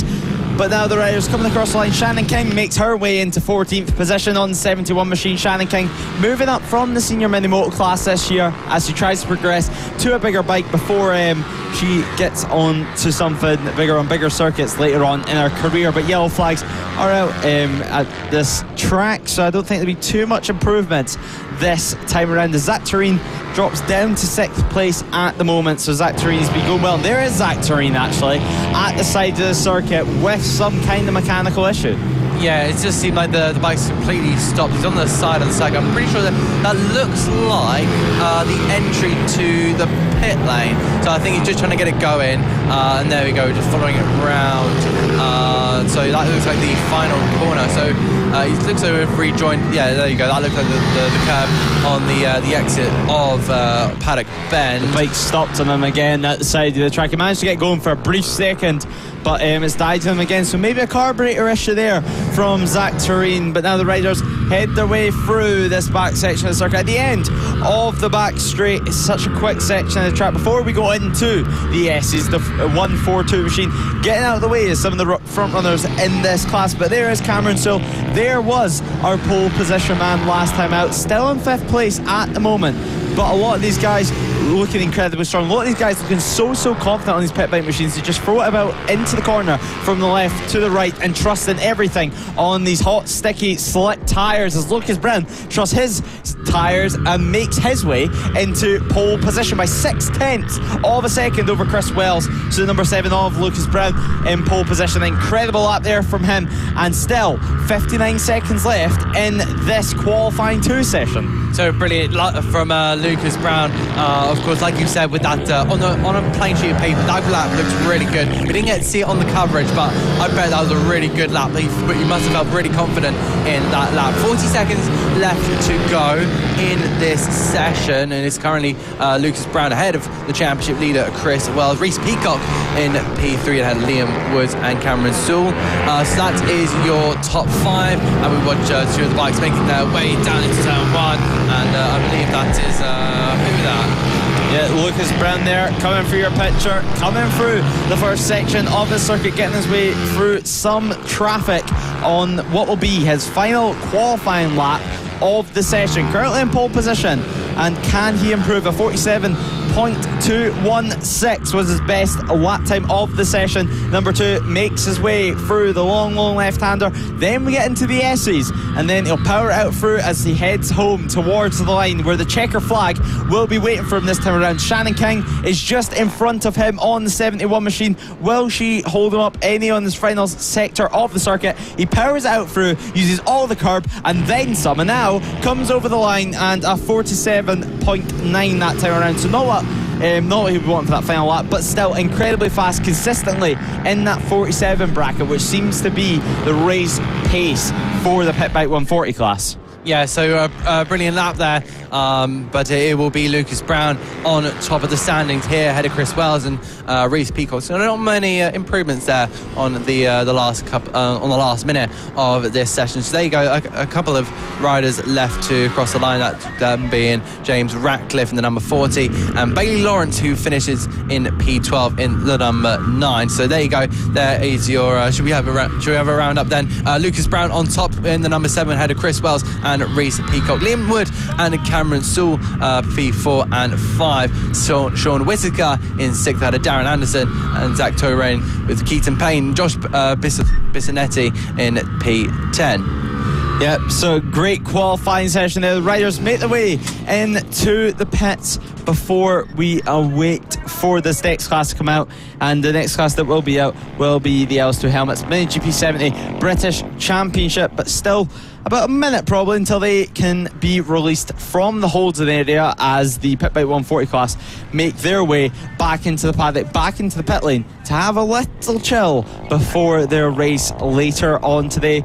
This is the last qualifying session of the day, the last qualifying session of the weekend. So these guys are getting their bikes warmed up. These motorcycles don't like to be sitting revving for too long without getting too much air into their air intake, but Archie O'Brien showing up as well now and making his way on to the circuit. So a great couple of rounds for Archie O'Brien so far. Same with Luke Fritchett. It's been close battles, it's been competitive battles for these guys. So now Harry Payne as well, waiting to get out for this session.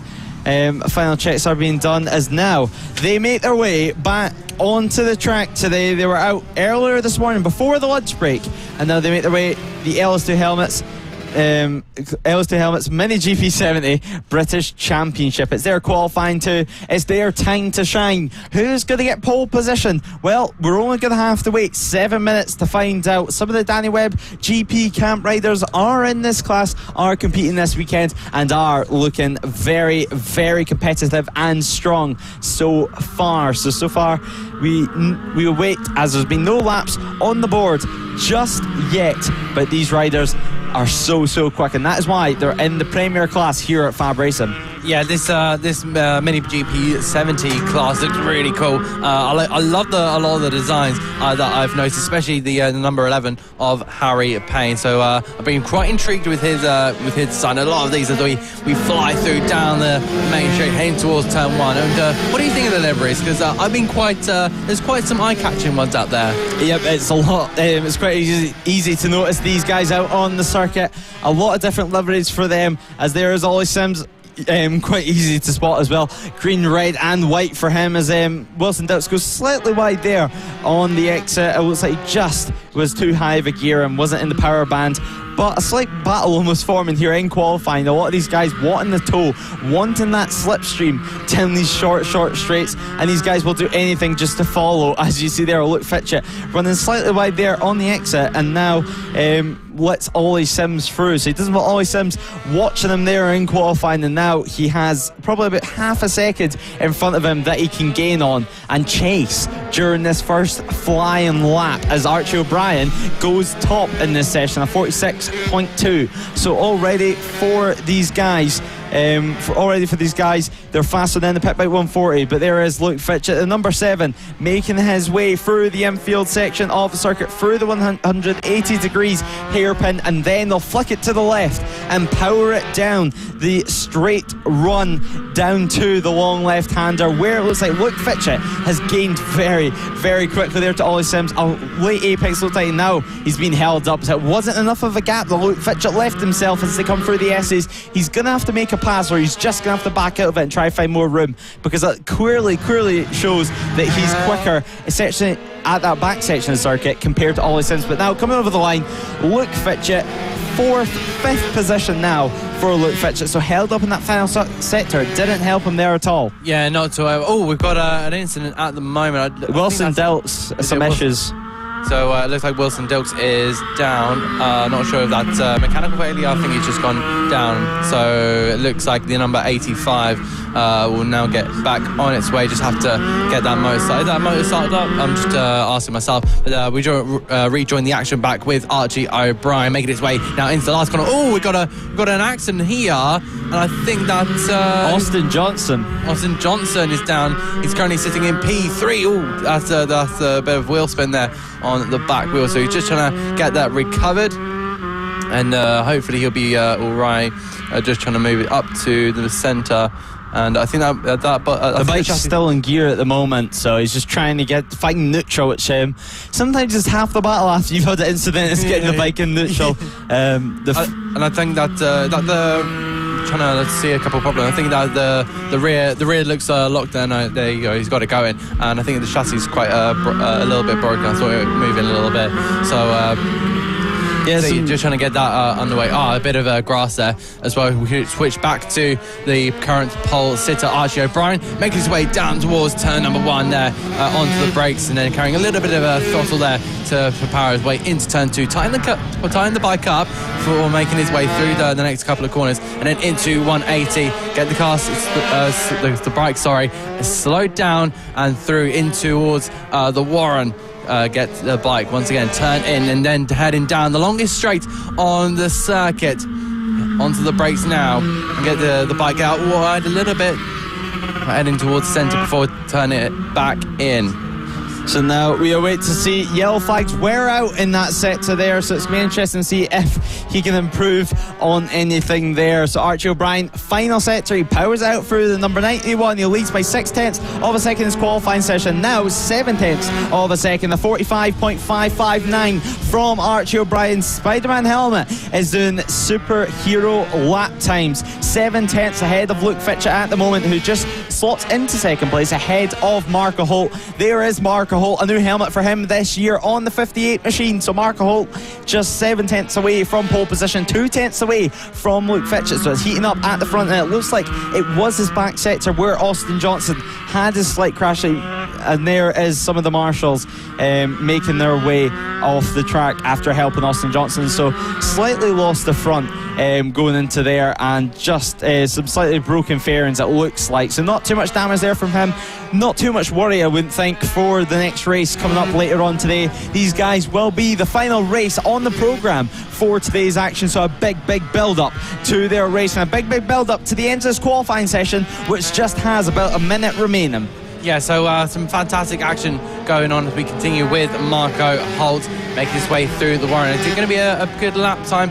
We'll have to find out. We now switch to the number 7 of Luke Fitchett, making his way through turn 180 degrees through the Warren with a minute to go left in this session, heading down the straight run and in towards the next sequence of corners, getting the bike turned in here, and you've seen that knee right on the floor there, so he's really having to get that leaned in and turn now towards the final chicane here, over the lifted curves, and powering it down towards the timing beam. Where is he going to put that bike? It's only P2, so I don't think there was an improvement in that one, but he's still 2.5 off the current leader, Archie O'Brien. So, and then I think Blake Wilson in the number 8 just went up to P3 there.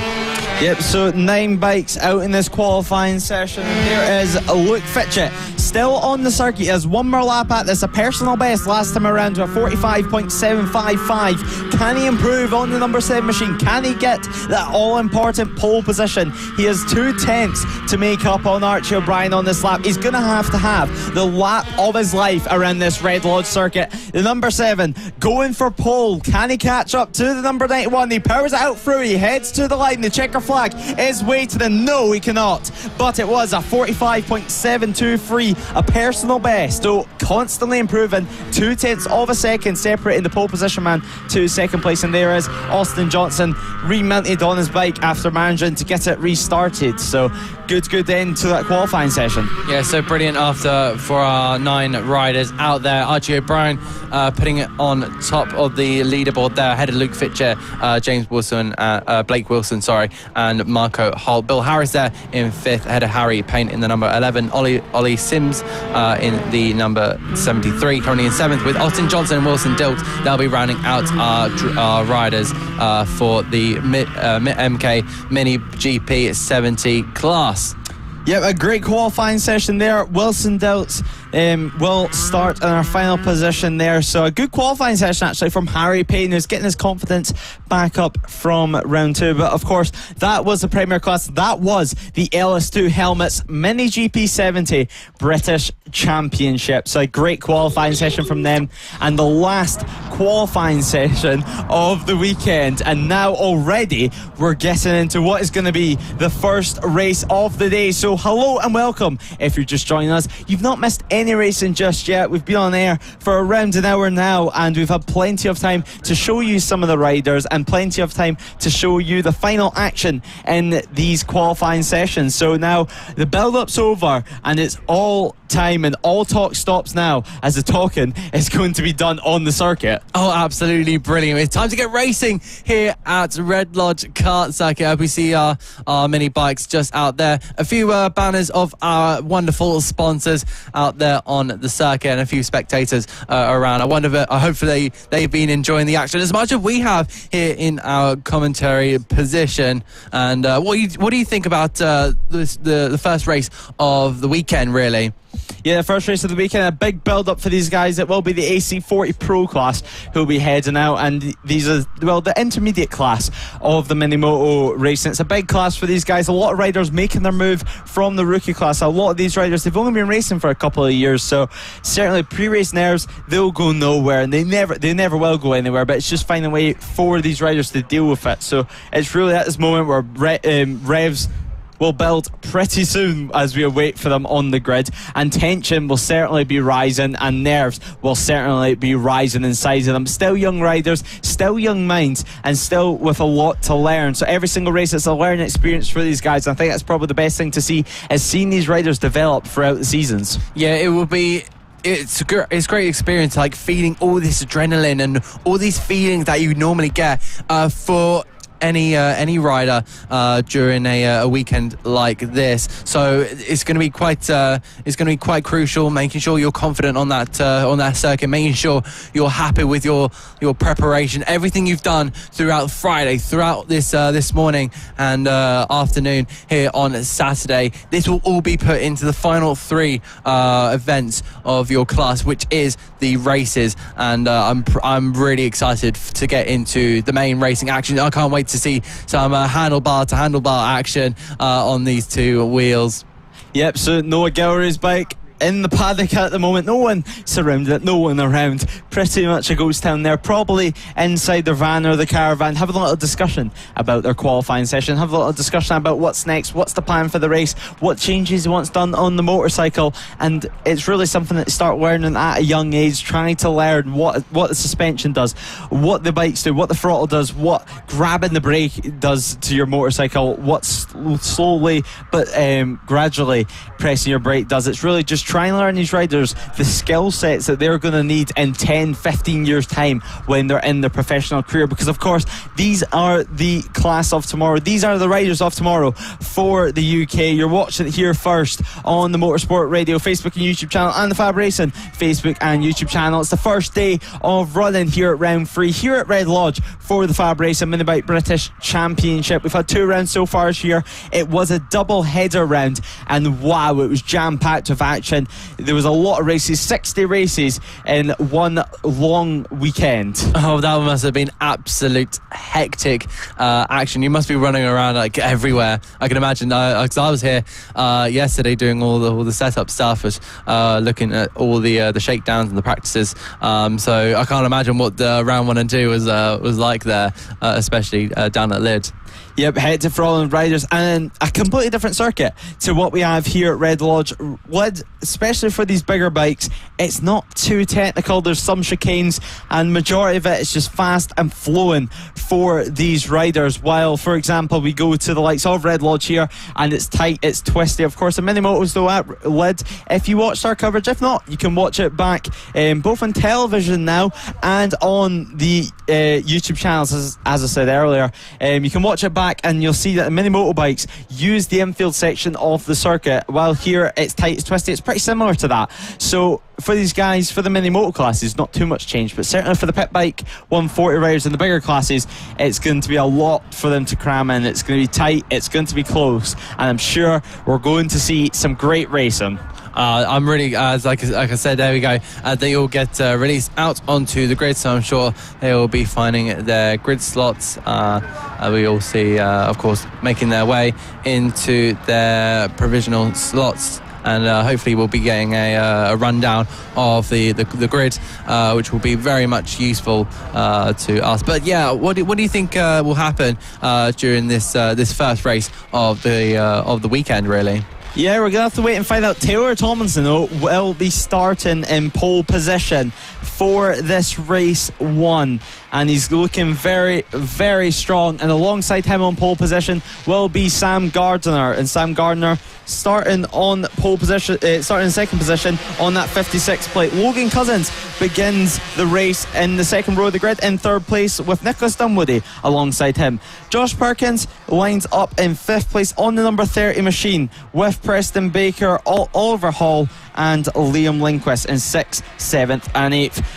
Rex Austin starts the race from 9th on the 991 machine with Tyler Hartley alongside him, so the number 10 in 10th place for Tyler Hartley. Sebastian Gieslowski further down the order than what we would expect him to be, 11th position. He will start in for this race with Archie Hooper alongside him, as Seth Hayward starts in 13th with Bradley Curtis rounding off our 14 bike grid for race 1 after having a slight crash in qualifying. So these guys will make their way to the grid to start race 1. Adam, what are you thinking right now? Oh, I'm absolutely looking forward to this. I'm because of course this is pretty much my first bike race I've watched. So and it's these little kids just about to trying to make their way through the ranks of MotoGP and British Superbikes, and they're doing it at such a young level on these little kart circuits. Yep, so we await there to see what's going on. Oliver Hall, his bike is not lined up in the position that he wants it to be in the moment. Some issues there with his bike. There is Daniel Hall at the side of the track trying to get whatever the issue is sorted potentially. It might just need the choke put on to try to get the thing pull started, but Oliver Hall, all he can do right now is look on. He'll be feeling stressed, as actually they're taking off the seat unit at the moment, so they're going to try and open up that engine to be able to do whatever they need to do to get this bike started, to get this bike in the race. Daniel Hall, he will be feeling very, very stressed at the moment, as Oliver Hall, he could just look on. I mean, these riders as well, they can't just sit on the grid forever, so a decision is going to be had to be made pretty soon. They can't just leave the bike sitting there at the side of the track, as Oliver Hall gives his dad a little hit to say, look, I think that's it, I think we have to give up now. But Daniel, no stopping him. Daniel, no, he's still going. Resilience there, but now he points to the right, and now Taylor Tomlinson gets the whole shot off the line. Logan Cousins makes his way into second position.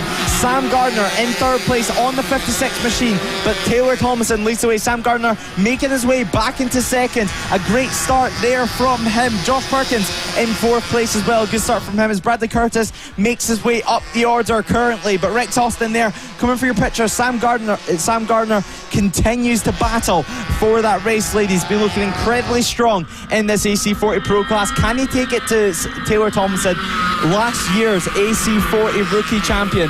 Can he do anything about it? Can he close the gap as we await to see by the end of this first lap how many positions Sebastian Gieslowski has made himself?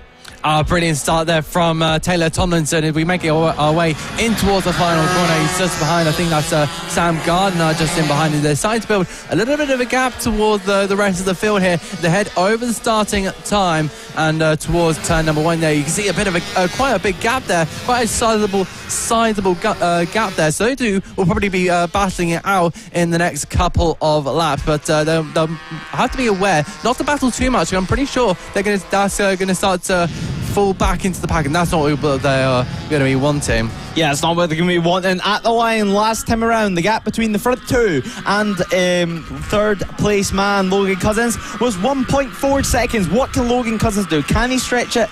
Can the front two continue to stretch it? Because Sam Gardner, he's looking on it. He's the fastest lap of the race so far off the line, 3 tenths away at the line from Taylor Tomlinson. As you see, Baker going a little bit slow there out of the corner, but he's managed to get it back in the power band and get it going again. Of course, Preston Baker competing in the AC40 Pro class, looking incredibly strong. Liam Lindquist just behind him as well, as Preston Baker dropped down to 6th position. Nicholas Dunwoody has managed to get past him as Bradley Curtis makes his way up to 12th place. As Sebastian Gieslowski, last year's 2nd place in the championship in the rookie class, he's still down in 9th as we have yellow flags out around the circuit at the moment. So there may have been a rider that had a little tip off there, but we await to see as now they come around the back section of the circuit. It's still Taylor Tomlinson who leads by 3 tenths of a second. Yeah, there again, once again, they're still been on that lead, but I think we're going to focus more on towards the middle of the section. I'm not entirely sure who that is. We focus back on towards Sam Gardner here. He's trying to get his head down and make his way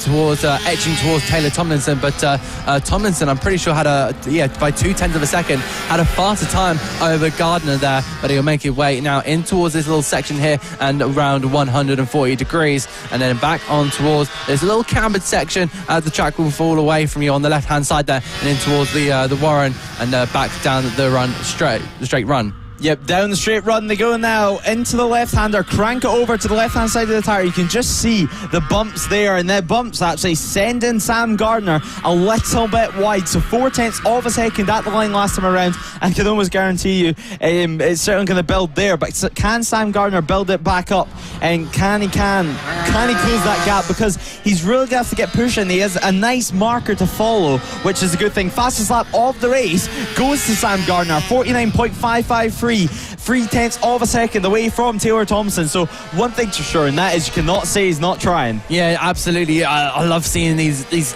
whatever age they're at, just them absolutely gunning it around the circuit, absolutely not giving a care in the world, and they're just going for glory here. And we now resume back with the lead of the race. I think there was Tomlinson moving towards the left hand side there, and look at that, there you go, Sam Gardner having a look now around the outside, but I think he's going to stay in behind there, just copy what Tomlinson is doing. But I think that he'll start learning of where his weakness is. All about oh my goodness me, analysing. But just checking out what his opponent is doing.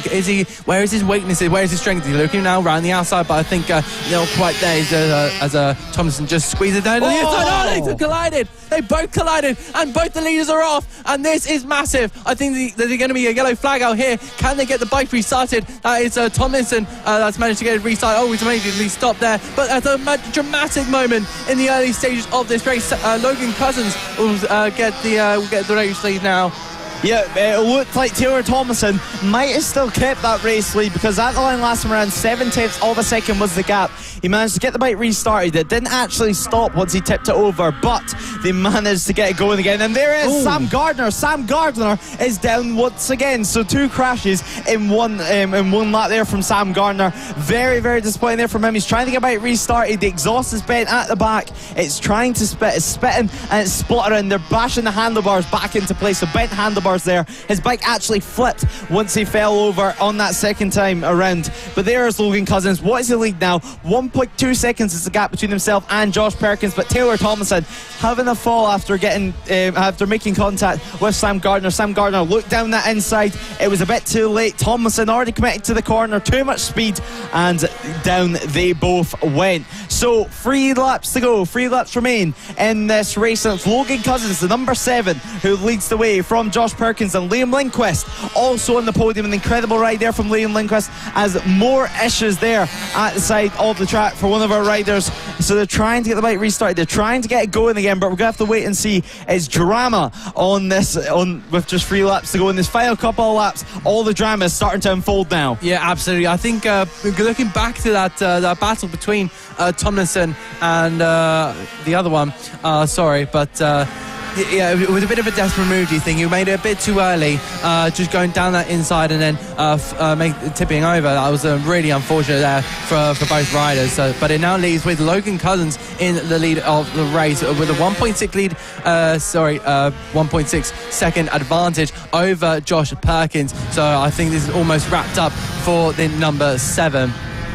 Yep, it's almost wrapped up for the number 7, but it's not over till it's over. We've seen there with that mistake from Sam Gardner's. Preston Baker is having his own issues there. The hands are up in the air, and he's not happy about that. Can they get the bike restarted? It looks like they have, so he's just got to jump on and safely rejoin them. But Logan Cousins, the number 7 machine, bright yellow levers, leads the way. There's another crash there from one of the riders further back in the field. I believe might be Nicholas Dunwoody having a small accident there. Yeah, that is Nicholas Dunwoody at that final corner, and now he jumps over the tyre wall, and very, very disappointing from him. As right now in this race we have 10 runners remaining. It's been drama all the way throughout. There is our race leader going on to the back section of the circuit, the number 7 machine, making his way through the straight run. He powers it out through at the line. Last time around, 2.2 seconds separated this man here, Logan Cousins, from Josh Perkins. It'll be his first race win of the weekend. Liam Lindquist still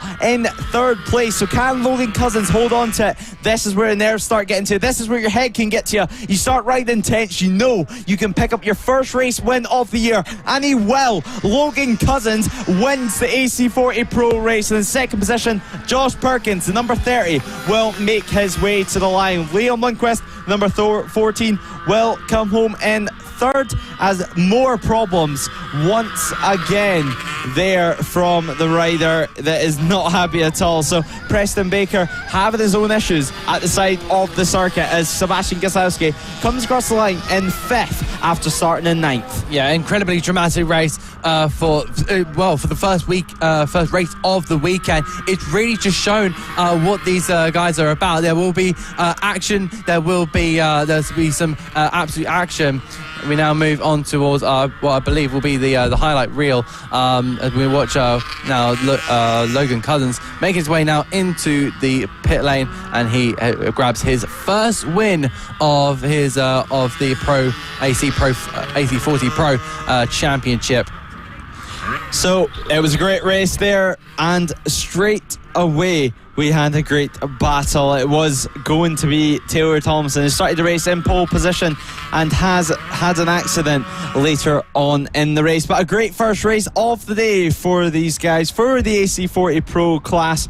But what will we wait and see later on today, because Taylor Thompson, he was leading the way. It was a great battle all the way. So Sam Gardner was trying everything to catch up to Taylor Thompson throughout this race. You can just see by his body language, he was giving it everything, and he was trying his absolute best. He was trying to close the gap where he could, and it looked like it was, especially going on to this straight run, is where he could make it. You could just see every single lap the gap was closing and closing, and Taylor Thompson was getting put more and more under pressure. It got to the point where Taylor Thompson would be able to hear the exhaust of Sam Gardner, but all drama started to unfold. It was Taylor Thompson who still led the way over the line, as Sam Gardner, in chasing, tried a move, and it was not very successful. He took out Taylor Thompson and himself from the race. Tomlinson ran onto the motorcycle. It was still running, but as he got it over to the other side of the circuit, it stopped running once again. They tried to get restarted. A shake of the head for Tomlinson. He couldn't believe it. Just like this man here, Logan Cousins, he couldn't believe it. He was leading the way as Sam Gardner had a second incident of the race as in this crash, the bike stopped. They had to push the handlebars back into place, but the battles happened all the way down the field. Just 8 finishers in this race, and Logan Cousins was leading the way still by 2 seconds at this point of the race from Josh Perkins, and Liam Lindquist sat in third. Preston Baker had his own issues in the race. He was not happy with that one. He was very, very disappointed and couldn't believe it as they were just in the final couple of laps. But Logan Cousins, he was buzzing as we await for this bike to try and get restarted. But more issues happened. Once again, a faller, Nicholas Dunwoody, crashing at the final corner. He was very, very displeased, just like all the other competitors who crashed in this race. Just 8 finishers made it to the line in this one. It's a real race of nutrition. But here is your race leader. There is Logan Cousins, and he came across the line to win the opening race of the weekend. Yeah, fantastic action, but it does seem like from what we saw that with Tomlinson and of course Gardner, it just seemed to unravel for them after that accident. The bikes couldn't get working, and it must have been frustrated for that one. So we're now moving on to the AC40 rookies class. Yep, so now it will be the AC40 rookies who make their way onto the circuit for their first race of the weekend. It's race 2 of the weekend for us here in round 3, but in round 3 is going to be on pole position once again a very, very quick rider, and that is going to be Jensen Ansel, who makes his way on pole position, as I'll allow you to run your way for this massive field that we have here in the rookie class. Yeah, so about 23 riders in here. We've got Jason Ansel on pole position, ahead of Mason Frederick and Kai Hawkson, with Max Johnson in 4th. And on the 5th row of the grid, we have Caelan Ratcliffe ahead of Jensen Sendras, with Daisy Poland and Arthur Rich on the 4th row of the grid. 5th row of the grid is Henry Brodie ahead of Matthew Jennings, with James Rich ahead of Neville Newth, with Danny Longhurst ahead of Freddie Taylor. Emerson Oakley will be starting in 15th on the number 63 bike, ahead of Austin Dilks, with Tommy Williams in 17th. 18th for Tyler Schalding, ahead of Oliver Wilson, with Reid Sackleby ahead of Ethan Bayliss. Finley Steele in 22nd, with James Dermott 23rd on the grid and last. Yep, a packed field here today. A lot of different abilities for these guys. These guys are just starting out in their racing careers and just starting out at the age of 6-year-old. And if you finish in top 6 in this rookie championship, you get forced to move up to the pros next year. So a lot on the line for these guys, but they're just starting out, so I'm sure they're just having the most fun possible. We've seen on the opening couple of rounds that Jensen Ansel, he's looking incredibly strong and incredibly dominant on the number 22 machine, but we're going to have to wait and see what's going to happen in the opening race of the day for the AC40 rookies. Yeah, really excited for this one. A lovely helmet there from our pole sitter. And do you think this one is going to be dramatic as the last one? So I think so. Yep, I think so too. 23 bikes is in this grid, and now they look to the lights. The revs will rise, the tension rises, and it's going to be off the line.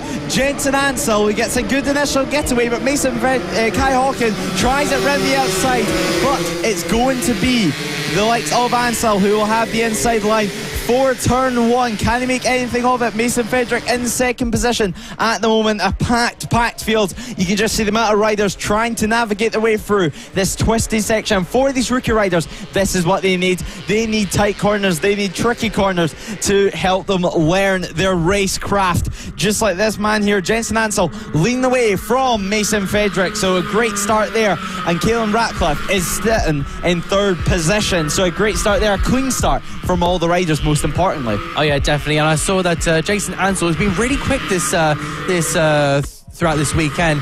He's been topping a lot of the sessions. He's been remaining in that top 3. So he's made his way onto pole position really deservingly, but I don't think he'll run away with the race. There will still be challenges from the likes behind of Mason Frederick. So now we're being told that Mason Frederick's start was too good to be true. He's been given a jump start penalty, so he'll get dropped in the order of about 3 seconds at the line. So Mason Frederick, not what he's wanting. Fastest lap of the race also goes to Mason Frederick at the moment. So he's going to have quite a lot of work to do to be able to hold on to that second position, never mind fight for this win. Yeah, so I don't think he'll be aware of this, so he'll just be gunning for it as usual. He's currently sitting in second place, less than a second to the rear of Jason Ansell. They make their way now down towards this final chicane, and he'll be looking towards to just try and once again analyse his opponent of Ansell. But through they go over the start-finish line, and it will be 1.1 seconds between the leading pair. Yep, 1.1 seconds. But of course, Frederick does have that penalty, so if he gets past Jensen Ansell, he's going to have to bridge quite a significant gap. There is your battle, though, for the final podium position. There's your battle for third place. Caelan Ratcliffe leads the way. Kai Hawkins just behind him, and Max Johnson in the back of this field. You can hear the fans, you can hear the supporters, and you can hear the families cheering on for this final position battle, this final podium position. This is the one that everyone wants. They want to be on the podium. It's a big, big step for these guys, as Max Johnson right now is just watching these two guys in front of him have the battle and hopefully trying to pick up some of the pieces. Yeah, Max Johnson is just sitting in behind there. They make their way side by side is Ratcliffe and Hawken, and in towards the next sequence of corners. I think that is going to be Ratcliffe just staying in front for now, but they power now down towards the start finish straight and in towards turns 1 and 2. We'll just maybe see a move just in here, looking around the outside. He's going to try and carry the grip in those tyres and switch around. So now we're going to have to wait, and now they make their way through turn 1 and powering it out. Well, they've already finished turn 1, now they're already there into the infield section of the circuit. But I was just about to say, you can really see the bumps through turn 1, especially on these mini motos. It seems to be the most I would say most fierce bumps. It's really the bumps that affect them the most. You can just see coming around the outside now is Hawken on Ratcliffe. Even in his back section of the circuit, it's not necessarily a smooth track, but a great move there. Round the outside on the flip-flop goes Kai Hawken and goes into the podium position. So third place, but straight away down the inside is Caelan Ratcliffe, fighting it back, trying to hold on to it, but he cannot. And it's going to be Kai Hawken in third place over the line this time around. Would you believe it? Just 2 tenths separating these guys. And now coming onto the scene is Jensen Cedras to come into this battle for third place, making it a 4-bike group. This is absolutely fantastic, watching all 4 bikes battle for position. Hawken ahead of Ratcliffe, ahead of Johnson, ahead of Cedras. But they make their way now down towards the Warren, and you can really see the bump just there. It was quite a big bump through the bottom of the hill there. Yeah, it is, and these riders will be feeling a lot, of course, quite a lot of different chassis manufacturers in this mini moto class. It really depends what you want to buy, what you want to put your money on and put your child on, and it just depends how it deals with that, how much flex it has in that chassis, and how it handles that bumps whenever it's leant over. But leading the way is still Jensen Ansell, 6.9 seconds at the line this time around. Mason Frederick on the number 5 machine is just behind that, but his gap at the moment between himself and Kai Hawken is 2.3 seconds, so he needs to extend it to keep on to that second place. Otherwise, he's going to dramatically drop down the order, as there is the 118 machine of Freddie Taylor making his way through on the Britain Racing machine. They are Britain Racing also racing in the brand new BMW F900R Cup, which some of the FAB riders have actually went on to do in its inaugural season. But here's the battle, trying to get through some back markers right now is Max Johnson, as the boys in front of them have already done so. So back markers already with 3 laps to go, playing a huge point in this race. Yeah, so of course the back markers will be just sitting on the racing line, but it's all down to the riders approaching them to try and get past, and that's a roll. That is a big roll, and I wonder who that is. And there's a completely white bike there, and I wonder who that is. Yep, so he's back on his feet, and that is Finlay Steele's up on his feet onto the tyre wall, and that's great to see. But there is your race leader. There is Jensen Ansell, 6.1 seconds at the line last time around. He powers it out through towards the straight run to the long left-hander, and right now no one is behind him, no one is in front of him. He is in an absolute ghost town. He is in a different postcode from everyone else at the moment. He's been absolutely fantastic. He's just absolutely left the field. He's waved bye-bye, and now in towards the final chicane we go. Yep, final chicane, and now crossing the line. It's final lap time. It's Jensen Ansell who leads the way. We await to see who's going to be in second, who's going to be in third. Of course, Frederick does have that jump start penalty to be added on to his race time in the finishing place. But third position, we await for them to cross the line. It's still Kai Hawken who defends from Caelan Ratcliffe as Cedrus finds a way through Max Johnson, and you can just hear the cheering, the shouting, and there is Jensen Ansell making his way through with these back markers as well.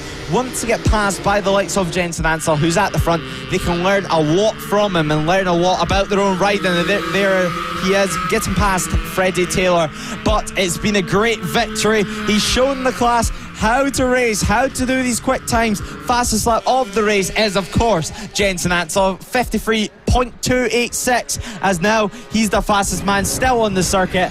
8.5 at the line. It doesn't matter now. He comes around and he wins the race. He wins race one of the AC40 Rookies. A great win there. You can hear the cheers from the crowd. Yeah, absolutely fantastic. We now follow, I believe that's I'm not entirely sure who that is, but they make Max their way. Johnson getting held up there at the final corner. All right, so we make our way now down towards the start finish line. Mason Frederick currently finished second place on the road, but I'm sure that penalty will be applied very soon. Kai Hawken on the podium, I'm sure, with that Frederick penalty. Caelan Ratcliffe will be up on that podium too. Jason Cedras in P5 ahead of Max Johnson and Daisy Polden. Well, that was a great race, and actually looking at the gaps between the riders, it looks like Mason Frederick has managed to bridge enough of a gap, a 5.2 second gap to Kai Hawken, so he might be able just to hold on to that second place. So he's really done good there to put in his own lap times and put in his own race runs to be able to hold on to that place and not allow his jump start penalty to hold him back. Yeah, so brilliant race here from the AC40 Rookies. We have a look here at the highlights, so we'll go through them together.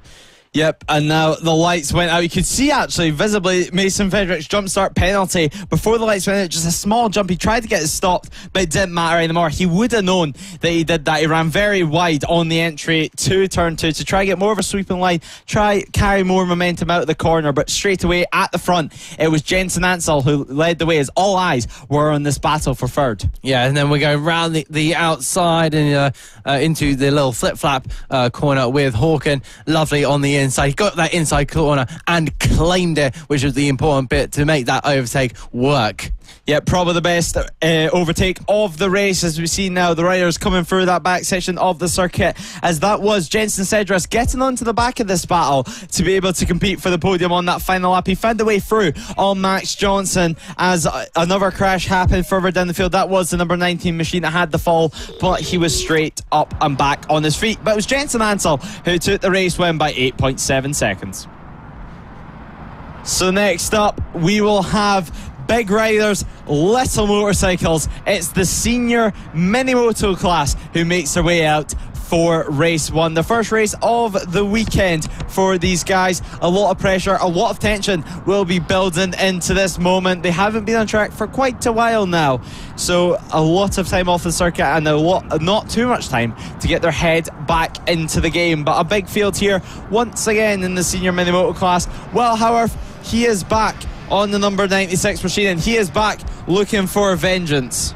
Oh, absolutely fantastic. So we're looking at the mini motors race, and we'll be they all make their way up to their grid slots now, and we'll be going through the grid in just a moment. Yep, so it's a packed field once again in the senior mini moto class. We always see it for these guys, but Birkin is back, and he's going to be looking for a good result. So the riders now heading out on the second lap for the start of their race. So, great action, of course. Usually in this field, we see the Birkin brothers out in fourth, second and third. They will start in this race. Holly Harris should begin this race from around 5th position. So a good qualifying there from her. But in this field, we've always seen some great racing. Yes, I'm sure it will. So, of course, they were out Lid last time out. And what happened exactly there? Yeah, it was a real mixed bunch at Lid. Of course, we were racing on the Monday. It was a double header round, so quite a lot of the riders had to actually head home for the Monday of work, normal life presumed, while some of these riders were able to keep racing. So the championship a bit jumbled at the moment, but currently in this championship it's going to be the likes of Josh Birkins, who leads the way by 38 points from Nick Bennett. So we're going to have to wait and see what's going to happen in this championship fight, how it's going to progress throughout the season, because we always see these guys like to be crazy on the circuit. Yeah, these are looking absolutely fantastic. The number 126 pulls up to the pole position spot, and we get our grid formed up. So now we await Richard Holmes-Williams will start in pole position with Josh Birkins alongside him. The lights will go on and then they'll go out, and then action will resume here at Red Lodge. And now the lights go out, we go racing. It's Richard Holmes-Williams who leads the way off the line, but going into turn one, it looks like Josh Birkins going to try it, but he cannot. Will Howarth diving down the inside turn two, he had to back up. It's Reece Gentry in fourth place at the moment, just outside that podium position. So we'll wait to see what's going to happen in this field. Mark Payne having a pretty good start there. He started the race from fourth position, but at the front it's still Richard Holmes-Williams in the lead of this race on the 126 machine. Yeah, brilliant start there from Richard as we make our way now through the sweeping corner in towards the S's. And of course, like you said, the flip-flap with Josh Birkin just in behind. We're following the number 85 here of Chris Yeomans. They make their way now in towards this next section, and we'll complete the first lap here at Red Lodge Kart Circuit. Yep, we complete the first lap, and now we tick it down to 8 laps to go. Straight away, Will Howarth on the back of Josh Birkins for that second position. Reece Gentry still in fourth place and still trying to battle and jostle for positions. Jerome Richards drops his way down the order to 15th place after the opening lap of the race. Keaton Payne makes his way into 7th. So a great start to this race. A competitive field once again, and Holly Harris, of course, racing in the junior supersport class this year in the Bennett's British Superbike Championship. She's in 6th position, ex-British Talent Cup rider, and she's going very strong against these adults. But these adults on these little motorcycles, it's very impressive that it can even fit on it, never mind doing these types of lap times. 52 out of the block. Immediately, it is very amusing watching these big adults on these tiny little bikes. You can probably pick them up with one hand. I've been seeing the marshals doing over at on the Lid highlights. So these are pretty much tiny little bikes. Adults riding them. There's going to be absolute carnage, I'm pretty sure. We can't say handlebar to handlebar now. We're going to have to say knee to knee. Yep, certainly. And now we see Mark Payne trying to find any way past Holly Harris, but she closes the door and she closes it to that wall. She's tight in that wall, making sure there's no way past. And that's the real tricky thing about these big riders on these small motorcycles, is you can really position your bike wherever you want it. You have such control because it's such a small chassis, so they can really put it wherever they want. And it looks like actually Mark Payne, he has a flint knee slider in it, so it's sparking every single time his knee hits the deck. So very cool to see on the circuit, and that's something that you see nowadays. But at the front, once again, Richard Holmes-Williams leads away 1.9 seconds at the line from Josh Birkin, Will Howarth and Reece Gentry in 4th position. So the battle for second is certainly heating up. Yeah, definitely, as you said, heating up, and rightfully so. You've really described that really well. And we now watch the number 2, the number 96, and the number 100. Now we go down towards the warrant down. You can see that little dip in the circuit, and heading now down the run shot. I just saw that Reece Gentry is starting to just close up there on Will Howarth. So he might try a little something heading towards, I think that's Will Howarth a little bit wide there. So Howarth is going to be under a bit more pressure from the number 100 of Gentry. Yeah, we'll wait to see, can the number 100 of Reece Gentry find his way past through on Will Howarth. Will Howarth coming back this year. You can see the airbag vest over his levers for this round, so if he does crash, it protects his collarbone area, which is one of your which is one of the most common places to brake whenever you crash with one of these motorcycles. But Reid's Gentry still in order as Richard Holmes-Williams at the front. Fastest lap of the race goes to him, a 49.2. But these guys that we're watching right now, the gap, the fastest rider in the field is Reid Gentry. Last time around, he was about 3/10 of a lap quicker than the two in front of them. But it's one thing catching them, it's another thing passing them. Yeah, like the famous Murray Walker said, it's one thing to catch them, one thing to pass them, one thing that Reid Gentry has done is catch Howarth as they make their way now down towards the final chicane here at Red Lodge. Of course, making the mistakes. This is looking like the battle for 7th, 8th and 9th, I believe, between Keaton Payne, Chris Yeomans and David Miat. I think that was one of the riders just joining in the back there. Yeah, that's Mark Payne. So Mark Payne, he was chasing Holly Harris, and now he's in a tip-off or issue at the final corner. So he's battling for that 5th position, and now all the way down to 10th. So he's went from what is 11 points all the way down to 6th. So not what he'll be wanting at all for his championship order, as this battle is still progressing as now they approach back markers. So now it's really starting to get interesting. Oh, absolutely. We now see the number 112 here, and followed by the 85. So just looking here, not entirely sure. Here we go. 6th down to 9th here. Just looking over at the start-finish line, and I believe that is Josh Birkin, if I'm correct.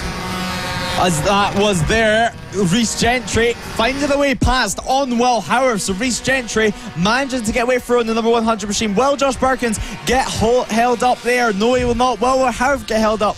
We're going to have to wait and see Will Howarth. Look at that gap already between Gentry and between Josh Birkin. Gentry's on it. Gentry's found a way past the number 96 machine of Will Howarth. Can Will Howarth bite back? What's he got inside of him?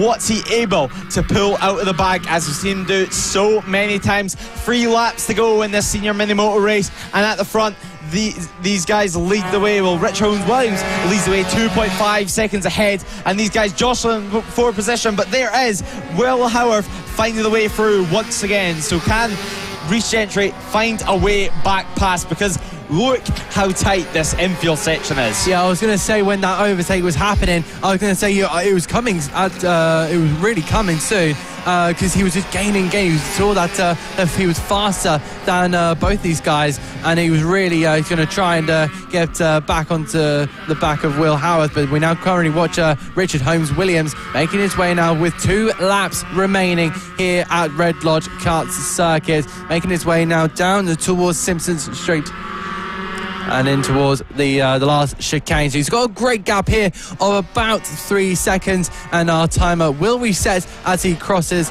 the line. 1 lap to go here at Red Lodge. Makes his way in towards this section, and this is pretty much wrapped up. He's just got to try and just keep himself on the bike. It looks so easy to just fall off and or just tip, as you said, Lewis. But we now follow back with the battle between Birkin, Howarth and Gentry. They make their way in towards the Warren, and back with our race leader, Richard Holmes-Williams.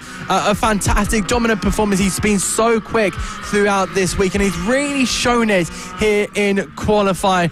And the checkered flag will be coming out very, very soon for our race leader. 1 more corner to go. A fantastic victory for Richard Holmes-Williams. He comes across the line and will do a proper wheelie to claim victory here at Red Lodge. Josh Birkin will come home in second, with Will Howarth completing the podium. Reid Gentry in the number 100 will just come home in 4th. Really unfortunate for him, but I'm sure he'll be able to get it in the next race. We now watch this battle of 4 bikes making their way now across the timing beam. This is going to be quite close here, but it's going to be Holly Harris claiming 5th place ahead of David Miat. Keaton Payne there in at 7th. We had Chris Yeomans. It looks like Payne there actually beat Yeomans at the line there, with Nick Bennett and Mark Payne rounding off the top 10. Yeah, great victory there. 2.2 seconds it was at the line between Richard Holmes-Williams and Josh Birkins, but he did start in pole position. It was the 1-2-6 machine. They waited for the lights to get out. It was tension on the grid, and then the revs began to rise. Richard Holmes-Williams, he had a great qualifying session and he had a great race. The lights went out, and straight away off the line, it was Holmes-Williams who led the way. Josh Birkin tried his luck through the first corner, ran the outside, but he got left out to dry, and Will Howarth tried to make a move as well. The three bikes there in second, third and fourth already battling for position. There was that battle between Holly Harris and Mark Payne, so a great battle between them two there. Holly Harris actually running with a t-shirt this weekend on top of our level, so interesting about that, but you could just see actually the sparks coming off Mark Payne's knee slider with the flint inside of it. So this battle continued to go on for second, third and fourth. It was Josh Birkin who led the way in it on the number 2 machine with Reece Gentry behind him. Will Howarth though quickly wanted to find any way past, and he would power it onto this straight, get alongside Reece Gentry and find a way through into turn 1. But Richard Holmes-Williams had another dominant race victory, 2.2 seconds at the line. He had to manoeuvre himself around a couple of corners. The 1-2-6 machine took the race win in the opening senior mini motor race of the weekend. A great race victory, and hopefully we can see it tomorrow. So now it is time for the LC40 Elite class, where Byron Johnson will start the race from pole position. Lewis Hull will start the race in second place alongside him in the front row, with Taylor Tomlinson in third. Matthew Thomas will be starting the race from fourth, with Sam Gardner in fifth, and we actually have a rider missing in our sixth place spot, so not what he'll be wanting at all. So sixth place missing from our grid, but there is our pole position man, Byron Johnson, looking ready, and he's looking ready to race at the moment. But that is Nicholas Dunwoody that is missing from this race start at the moment, so hopefully he can find his way even as a late starter into this race. But now the riders head out on their warm-up lap, and it's going to be Byron Johnson on pole position in the 16 bike field. Yeah, so this 16 bike field will make their way now round the laps, just get their confidence up. This is acting as a formation lap. So it looks like they'll make their way just around the lap, simple as possible, to line up on this grid. I'm really looking forward to all the action here. And what are you thinking? What do you think will happen here? Yep, it's going to be a great battle. Once again, it's a packed field, a 16 bike field here in the LC40 Elite class. It's the highest class of mini motor racing here at FAB-Racing, so I'm sure that we're going to see a great battle. Byron Johnson, he's going to be wanting the title. He's going to be wanting something special. His brother Austin won the championship last year after some great battles between the two throughout the season. So a lot of guys racing the multiple classes in this grid. There's not really too many riders racing the LC40 Elites that only races in one class. It's more of a add-on class to get that extra track time and get that extra competitive racing edge. As you can see, Lewis Hull, the size difference between himself and Byron Johnson on that front row. So the riders wait on the grid at the moment. Lewis Hull, he looks focused though. They point to the lights. The lights will go on. And the revs built, and we go racing. Byron Johnson, a clean getaway, a very steady getaway, but a fast one at that. Lewis Hull in second place at the moment. Taylor Tomlinson in third. Sam Gardner is in fourth place with Ollie Sims just behind him. Matthew Thomas just behind them in sixth place with Harrison Day having a good start himself. Sebastian Castelli once again further down the order, of Bradley Curtis having a great start to his race. Cal Maxwell at the back of your picture there, making their way through.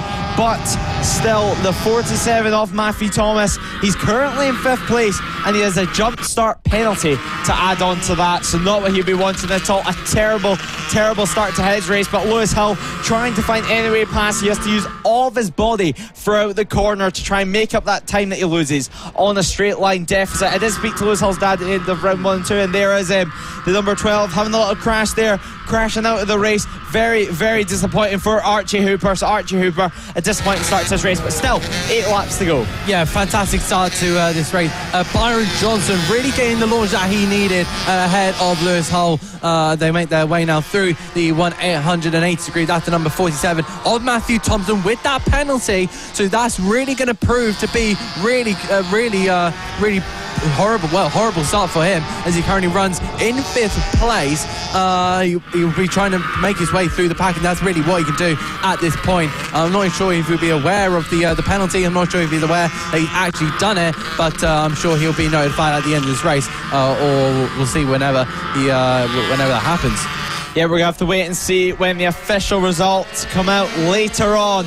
But there is Ollie Sims having a battle further back down the field with Matthew Thomas, as Lewis Hill in second position, still under threat from Taylor Tomlinson, as Byron Johnson leads the way at the line last time around. 0.745 of a second was the gap between first and second. So Byron Johnson trying to stretch out that lead early on. Lewis Hill has a bit of a disadvantage in a straight line, but I was speaking to Lewis Hill's dad at the end of the last round, and he did say they were having to do quite a lot of work to the motorcycle between round 2 and 3 to try and help with the straight line deficit on these liquid cool machines. Some of these riders racing on the air cool bikes, the slower motorcycles in the straight line, such as the likes of Oliver Hall is racing in the air cool bike, so they have a lot of time to make up throughout the corners, but it still provides some great racing. Coming over the start finish line, Byron Johnson leads away 0.6 of a second from Lewis Hull, who holds the fastest lap of the race, a 49.232 at the line last time around. He's closing the gap ever so slightly. Yeah, so fantastic there from Byron Johnson. I just noticed that Lewis Hull through that last corner, which is wasn't using the curb. I'm not sure if that was a bit of a late breaker or something, but just wasn't using the curb. But he's still trying to look and try and get onto the back of Byron Johnson. He's faster by just over 1/10 of a second, about half a second separating the front two. So there's definitely an overtake building here. The tension is building definitely for an overtake, and I'm sure that Hull will be able to get past soon. He's just got to try and figure out where Johnson is just a little bit weak on this circuit, and just try and capitalise on his strength to really close up to the back of that number 37. Yep, Byron Johnson leading the way this time around. He sets his personal best of the race and extends the gap. So Byron Johnson, one thing we've seen from him over the past couple of seasons is he's not one for making mistakes. He's not one for cracking under pressure. He goes about his own business, does his own lap times, does what he's comfortable with, and then when it's time, he's able to push, he's able to stretch out that gap, as Ollie Sims in 4th position at the moment, with Taylor Tomlinson still in 3rd. So Taylor Tomlinson, he's still there. He's in a reasonable distance, a reasonable gap between 1st and 2nd. So if there's any drama, if there's any issues, he's there to pounce, he's there to capitalise on them, and he's there to try and climb his way through the podium positions. As Matthew Thomas, he drops down to 4th position in the order at the moment on the 47 machine, with Harrison Day just behind him. So at the front, Byron Johnson leads the way, another personal best, and now 1.2 seconds at the line. Yeah, so fantastic. We see a side-by-side battle between here, the number 47 of Matthew Thomas, and he looks to be getting ahead. I think that was of Ollie Sims, and that's the number 12 there of, I believe, Archie Hooper. So Hooper's already had an issue at the beginning of this race, and he had another one. Oh, he's absolutely fuming with himself as someone's run over to grab a little bit of help, and there you go. The bike is being carried over to the side of the track, and that is a really unfortunate end to the race for Hooper. Looking back here at this 2-bike battle. Yeah, there's Bradley Curtis defending from Rockstar Rex Austin. I've been told that's what he likes to be known as, that's what he likes to be called, and he finds it pretty cool, as just in front of this lot is Oliver Hall. So this is in 9th, 10th and 11th. These are for the final positions within the top 10, but there's Ollie Sims trying to find a way through. He's frustrated trying to get through these back markers here. So Ollie Sims frustration shown from him is actually Ollie Sims. He's had his own issues on that last lap. He's actually down in the order. He's down outside of the top 10, and this is Ollie Sims' own running position. So frustration showing from him, so either a mistake from himself, or we've seen he was having a battle with Matthew Thomas. But 3 laps to go in this race, and drama already starting with Byron Johnson leading the way by 9/10 of a second ahead of Lewis Hull, and Ollie Sims crashing out and having an issue, dropping all the way down to 11th place. Yeah, so following the back with Johnson and Hull, we've got Matthew Thomas still with that penalty, but he's running in the podium positions, but I'm sure he'll be under pressure from Harrison Day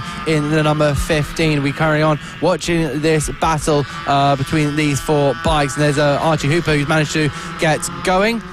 And following down to the rest of the top 10, 5th place Josh Perkins is ahead of Liam Lindquist in the number 14 bike, with Sam Gardner ahead of Oliver Hall, and Bradley Curtis with Rex with that's Ollie Sims moving ahead in the number 73. That's completing the top 10. Yep, completing the top 10. Ollie Sims finds his way through Archie Hooper. That will not be a position for him, though, as Archie Hooper is getting lapped as we wait to see, can Ollie Sims do anything on Bradley Curtis? Bradley Curtis coming down from Scotland this year to race in the FAB-Racing Minibike British Championship after racing up in Scotland in the Scottish Championship. So new competition for him, as Byron Johnson on this last lap of the race continues to lead the way on the number 37 machine. So Byron Johnson leading the way in. There's not much of a gap, though. 7/10 of a second at the line last time around between this man here, Byron Johnson, and Lewis Hull just behind as they head onto the back straight. They head onto the straight run. They tip it to the left. They plank it on their knees. So much feeling and so much feedback you get from the motorcycle whenever it's tipped over on its side. They go through the flip-flop and power it out through, getting the throttle as hard as they can. Byron Johnson's looking relaxed, but he actually has no gap to relax here, as 7/10 of a second at the line. He takes the checker flag. It was a dominant run once again, but Lewis Hull, he's not made it easy for Byron Johnson. Second position for him, and Byron Johnson 9/10 at the line he won thereby, as Matthew Thomas on track will come home in third, but we'll have to wait and see later on where he actually officially finishes after his jump start penalty. So 4th place, we await to see the bright pink helmet of Harrison Day. There he is, comes across the line, as Josh Perkins, Liam Lindquist, Sam Gardner and Oliver Hall will lead the big battle for the final positions within the top 10. So, great race. Once again, tension was building already from the start of the race, with Byron Johnson hoping to lead the way. Yeah, so if we now watch the launch, brilliant start there from Byron Johnson, making his way towards turn 1, managed to fend off from Lewis Hull. They're all having a look down the inside. A lot of them using the inside line. See if they can nick a position or two.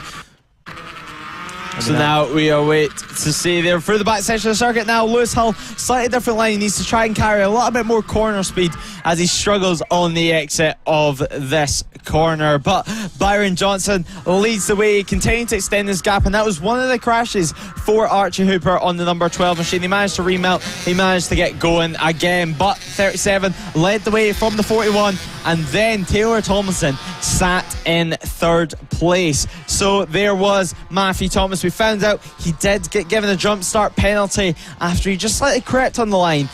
So the 47 machine, not what he'd be wanting at all, as coming over the start finish line was Ollie Sims, who was having a great battle, and you can just see there someone sticking out the left hand side of his motorcycle. So there we see Archie Hooper on the 12 having another issue there, and he was very, very disappointed. We're just being told, just before we wrap things up, that Taylor Tomlinson will be disqualified and he will not be counted in that race result due to not having a transponder fitted on his motorcycle at all. So 77, who finished in 3rd on the track, will not get that 3rd position at the line. Yeah, that's really unfortunate there for Taylor Tomlinson, but we're now heading on to the next race. So we now have the Extreme 200 race, I believe.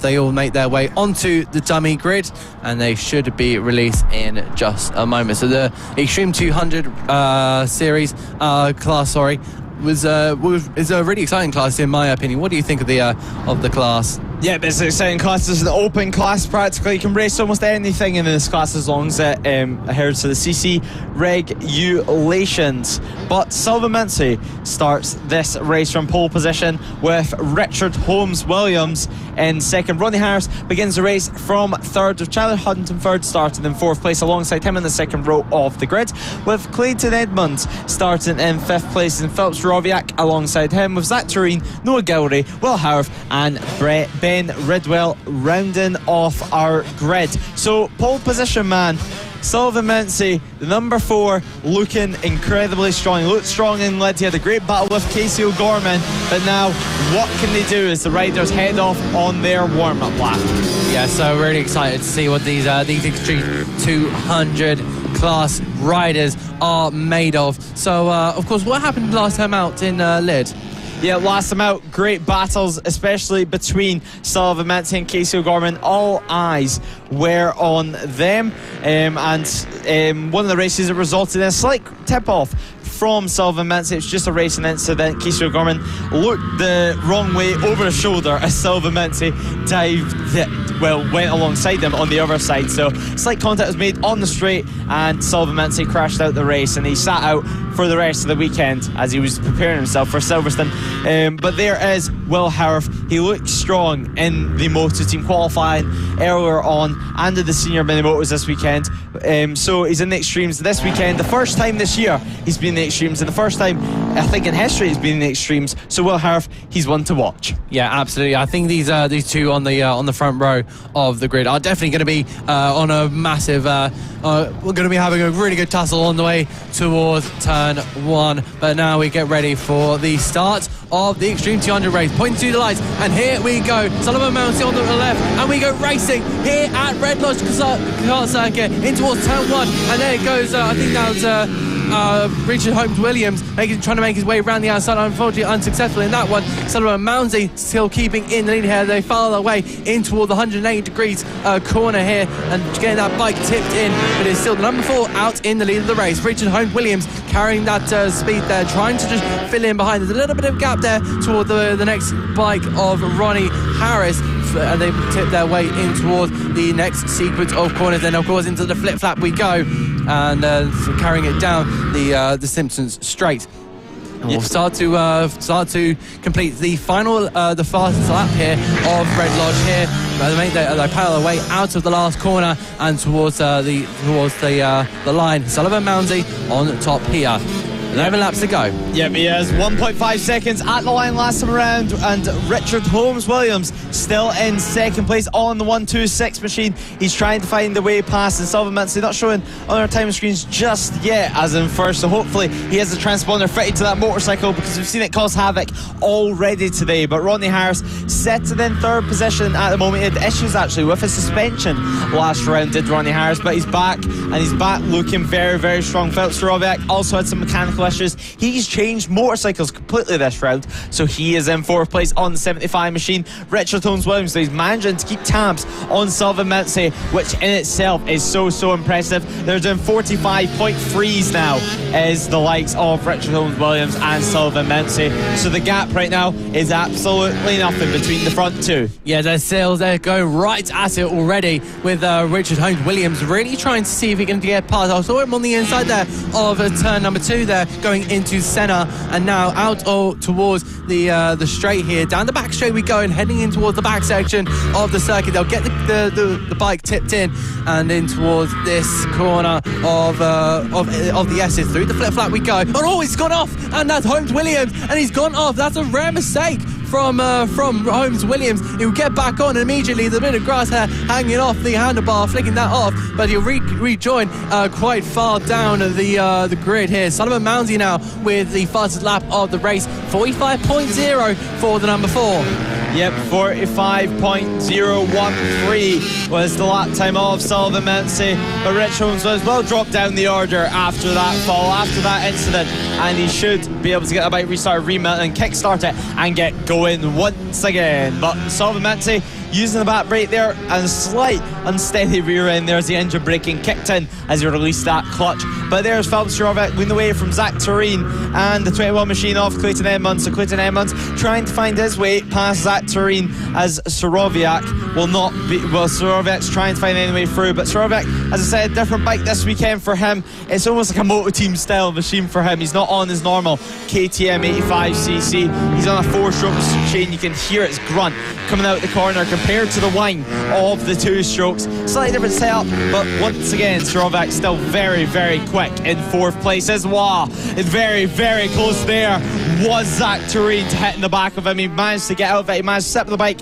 just enough and get enough brake pressure on to not make contact, but that would have lost him a lot of momentum and a lot of time. You can see there Clayton Edmonds there on the back of Tureen. They've had their way down the back straight towards this next section of the course, and it looks to be, is there going to be anything here from Edmonds? Looking to the outside there. They're going to go into the flip flap to see if they can do anything, but nothing there. And I think they'll just carry their way with the momentum that they have and take it to the final chicane of the circuit, zipping their way past our wonderful cameras here and heading towards the turn 1 and 2. So currently Sullivan Mounsey still on top here with a 6.2 second gap to Ronnie Harris and Charlie Huntingford in P3 with that podium. Philip Soroviak currently in P4. He's a couple of seconds behind that podium spot. So I think there will be a battle in the podium for the podium spots, but we're currently focused here on Zach Tureen and just seeing if Clayton Edmonds once again go.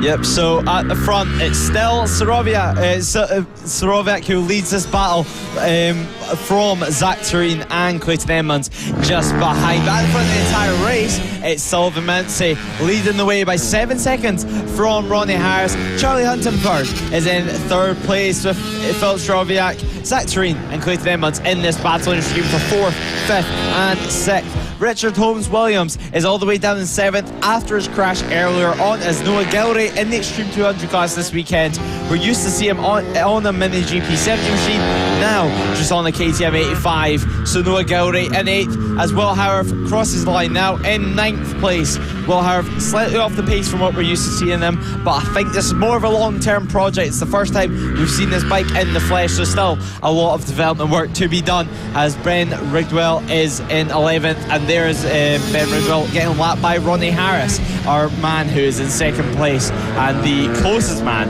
to Sullivan Mounsey, which is just crazy to say with a 7.6 second gap. Yeah, so Ronnie Harris running really well here in 2nd place. He follows his way through the Warren here, and he's in a bit of a I want to say a class of his own at the moment, running in P2. He's got quite a gap to Sullivan Mounsey, but Charlie Huntingford not too far behind back, about a second and a half. So I think there's definitely a battle brewing up here if Charlie Huntingford can get onto the back. But it'll be a big ask for especially for these. We join this battle with being led by Zach Tureen and Clayton Edmondson and the 7th and 8th there.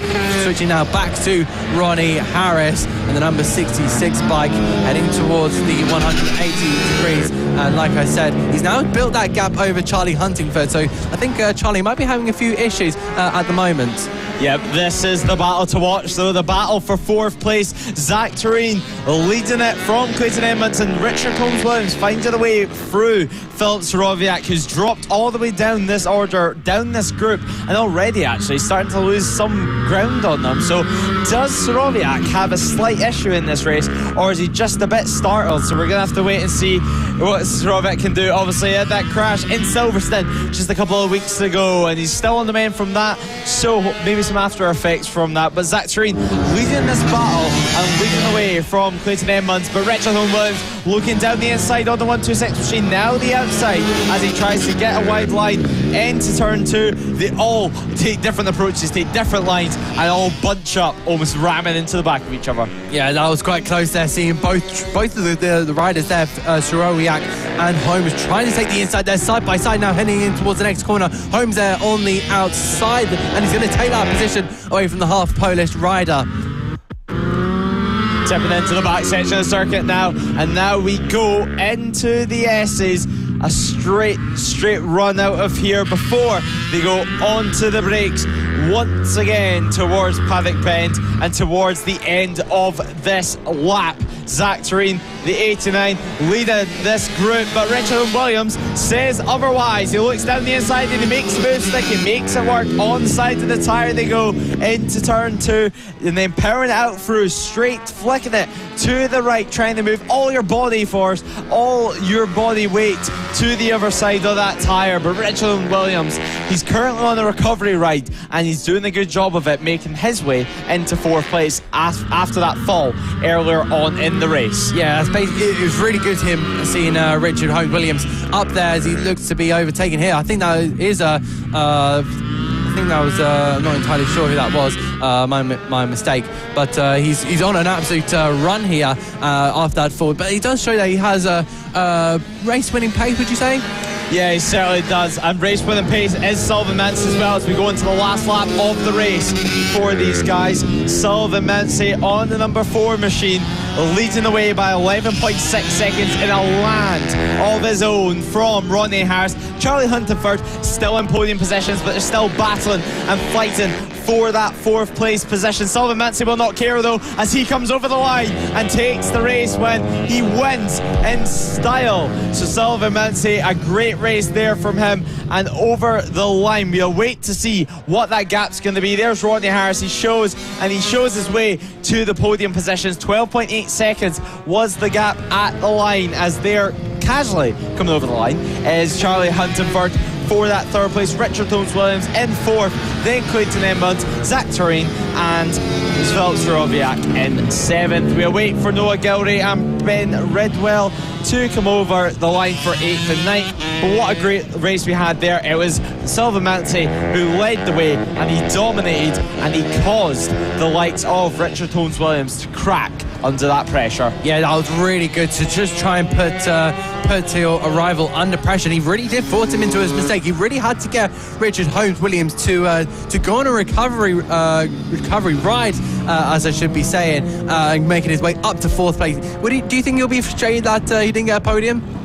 I think he's going to be more frustrated about the fall that he had. It was all unforced. He did it all by himself, it seemed, and he just cracked under that pressure and he lost a vital podium position. I'm sure we'll be talking about that tomorrow and rounds to come. So what a great race we had there for the Extreme 200 class. A great race for their first race of the day, but still plenty of action to come up here at Red Lodge.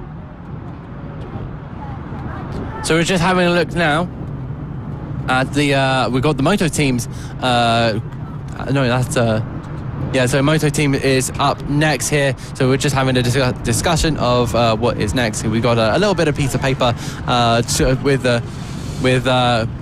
with all of our results. Thank you for tuning in. If you have missed anything, we have had some fantastic action, haven't we, Lewis, throughout these couple races that we've been having. Yeah, we certainly have great racing from these guys, and we've seen great racing from last year as well from the Moto Team class. The Moto Team making their way on to the grid and making their way on for the start of this race, where Team SFC Racing will make their way onto pole position. 2 classes, of course, in the Moto Team race, but Team FSC will lead the way overall, with Team Acne alongside them, both in the open class, with Will Howarth on the number 96 in 3rd, with Team Pinky in the Brain in 4th position, and the leaders of the standard class at the moment. Team Italia will start from 5th with Jack Van Eden in 6th. Team Aimball starts in 7th with Team Martin in 8th, and a packed field as we have the likes of Team Martin, Dave Glover and Ernie in the Badger rounding out what is a packed field, as we also have Team Burt,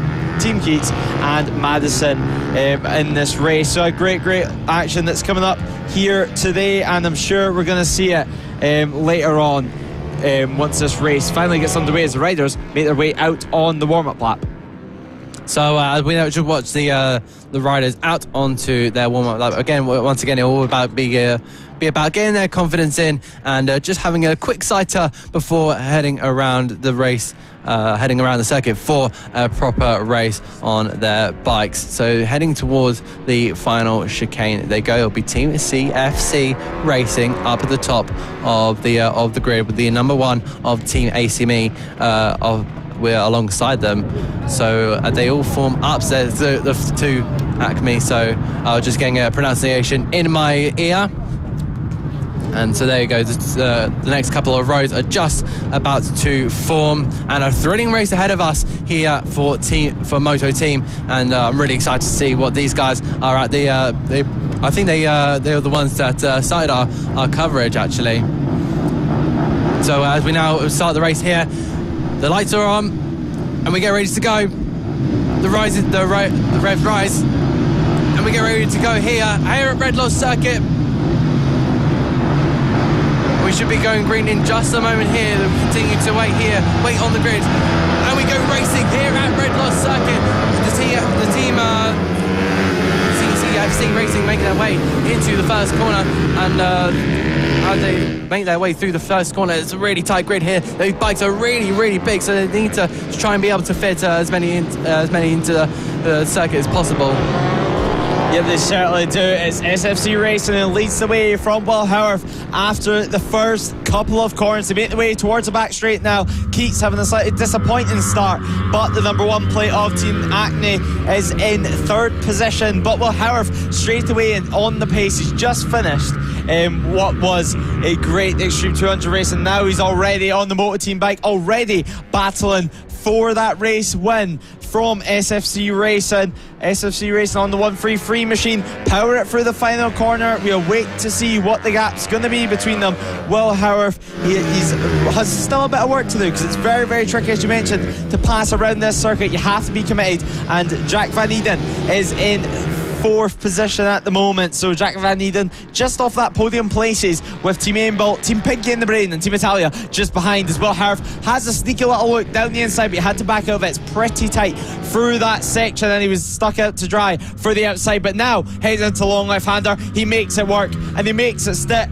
SFC Racing looks for the undercut, looks for any way past, but he's covered it off, and Will Howarth, that is textbook perfect. Oh, brilliant move there from Howarth. And looking at the timings here, he's got the fastest lap of the race so far. They now power their way, zip across the line here, and they'll make their way onto the next lap. 9 laps to go here at Red Lodge Circuit, and it looks like Will Howarth currently in 2nd place, ahead of I believe that's the number 1. Correct me if I'm wrong. And I was wrong in that one. So number 133, the Team CFC Racing. So that's for the race, isn't it? Just double checking with myself. And head now down the straight run. The cameras just catch the action here. The brown number 96, Will Howarth, just continues to now. What is he going to try and build that? He will try and build that lead, of course, over Team CFC Racing, because the number 133 has been really decent around this track, and they've been really, really confident. But that lead change will apply a little bit of pressure to that bike in 2nd place now. Yep, SFC Racing is having to do some work to be able to catch up to Will Howarth. 7/10 of a second at the line last time around. Plenty of work still to do for them, as now Team Aimbolt is leading from Team Italia. Team Italia took a shock race win last time out at Leeds. Nobody could believe it, not even themselves, and now they're back, fighting for what is 6th position. So now down the inside at the 180 degrees hairpin there. That's a very, very impressive move to be made on the Moto Team bike. Very, very tricky to do. Full commitment from them, but Will Howarth, we've seen it time and time again over the past year or so. He just gets to the front, extends that gap, doesn't make a single mistake. The only thing that can stop him is himself, it seems, or a mechanical. So right now in the standard class, in the lead at the moment, we have Team Pinky in the Brain on 0-1 machine. This is the battle for 2nd position in the standard class, as now we await to see Team Pinky in the Brain on the 0-1. We have a 1 machine and a 0-1 machine. This Moto Team class can be quite confusing for the viewers at home, of course. 2 classes, two numbers very similar as well. So a lot of action still to come in this race. Is at the line, Will Howarth still leading. Yeah, of course, like you said, that 01 and number 1. Oh, very good. That was just switching away here. That was a back marker, I believe, there, but it's still Will Howarth currently at the still in the lead of the race ahead of CFC Racing. So it was Madison Luth getting laps there. So we carry on with this battle for the lead. You should see there Will Howarth just doing a check over his shoulder, seeing where his opposition is currently at. There's still about 4 tenths behind there, but you just saw SFC Racing, just correcting myself there, looking to try and make that move down towards turn 2. That's a very popular move, it seems like. Everyone trying to distract their opponent down at turn number 2, throwing it to the inside and seeing if there'll be a little reaction down towards the back section of the circuit, carrying the speed now. Then they've got to just slow down on looking again, once again making another dive there, just trying to distract Howarth, but Howarth having absolutely none of it here as they head towards the final 2 corners on this circuit. Make sure to avoid the heighted curves, and round we go, zipping towards the timing line. 5 laps to go here at Red Lodge. Yep, 5 laps to go in this race. What's going to happen? We have to wait and find out, because Team SFC Racing look on it. They're not allowing Will Howarth to extend his gap. Last time around, Will Howarth was around 1/10 of a second quicker. So we're going to have to wait and see how that gap progresses and how that gap develops. So still quite a bit off the lap record at the moment, but SFC Racing, this is going to be a good lap for them. They're right in the tail. Now they're approaching back markers as we head into the back section of the circuit. That is the Keats. Just in front of them. Is the Keats going to get out of the way? Yes, he does. So SFC Racing still in the tail, and now they approach another lot of back markers. This is the point in the race where it's so crucial. 5 laps to go. You have to use your head, you have to stay calm, and you have to take it easy, really, because if you make a stupid mistake with one of these back markers, it can end your race. It can end your chances for a race win, as we've seen there with the SFC bike. Just hold them back ever so slightly. Yeah, that must be so frustrating for the number 1 through 3, just getting held up there. But we join this battle between the Jack Van Eden and Team Pinky in the Brain and Team Italia, all within a 3-bike battle. Heading towards turn 2 we go with these riders. They'll snake their way through this sequence of corners. They'll just continue to see if there can be any moves done. See Team Italia there trying the inside there, but losing a bit of momentum in the process. So we're currently focused here with Pinky and the Team Pinky in the Brain, just behind Jack Van Eden there. Van Eden seems to be quite content here in holding down that 4th place, but now looking down the inside, there goes the Team Pinky in the Brain, but nothing can do. And now switching through and leading. This is actually the lead. I've just realised on the time screen, this is the standard class lead of the race here. So they will be really going at it if they're really thinking standard championship points in their brain. And that's Team Italia on the inside here of Team Pink in the Brain, and the lime green and black leathers are going to make their way through. And that was almost close to contact there. They head through the next sequence of corners.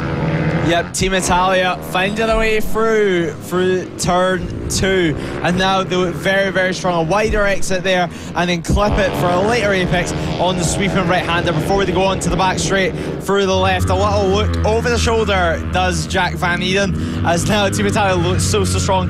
Completely different riding styles there. Jack Van Eden likes to almost get all of his body over the front of the motorcycle, over that front wheel, a more modern approach to motorcycle racing, while Jack Van Eden has a more centralised body position. It helps him a bit more, helps stabilise the bike a bit more, and certainly around this circuit, you want the bike to be stable, but it works with Team Italia, and that is how they're in 5th place and battling for that lead of the standard class. As at the lead of the race, Will Howarth, 2.9 seconds at the line last time around. Super impressive for himself, and now it looks like he's in a field of his own. Obviously some back markers to get through, but once he's through them, a field of his own, nobody looks to be able to catch up to him at the moment, but still 2 laps to go. Yeah, fantastic there from Will Howarth. He'll make his way now round, just lapping the 135 bike of Team Martin. He'll head in towards the first couple of corners. He's been absolutely outstanding, but I've just noticed here on the timing screen, the gap has come down just a bit, but it's only 2.5 seconds ahead of Team SFC Racing. So now Howarth So now Howarth will make his way now down towards the Warren corner and towards the straight. He's only got a couple of corners, about half a lap to go before he can now cross the line and claim victory here at Red Lodge.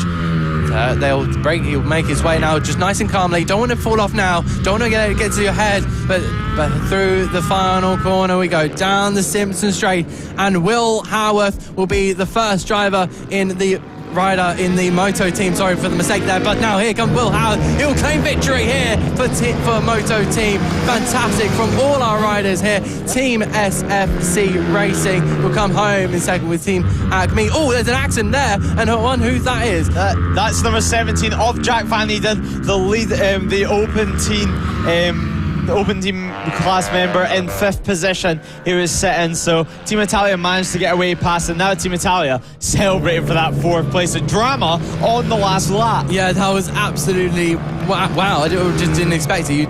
You just pan over and we have seen a lot of carnage in there, but just didn't expect it there at the final lap. So it looks like Team Italia has taken the win here for Moto team in the standard class, Will Howarth overall, and the open class. Fantastic race.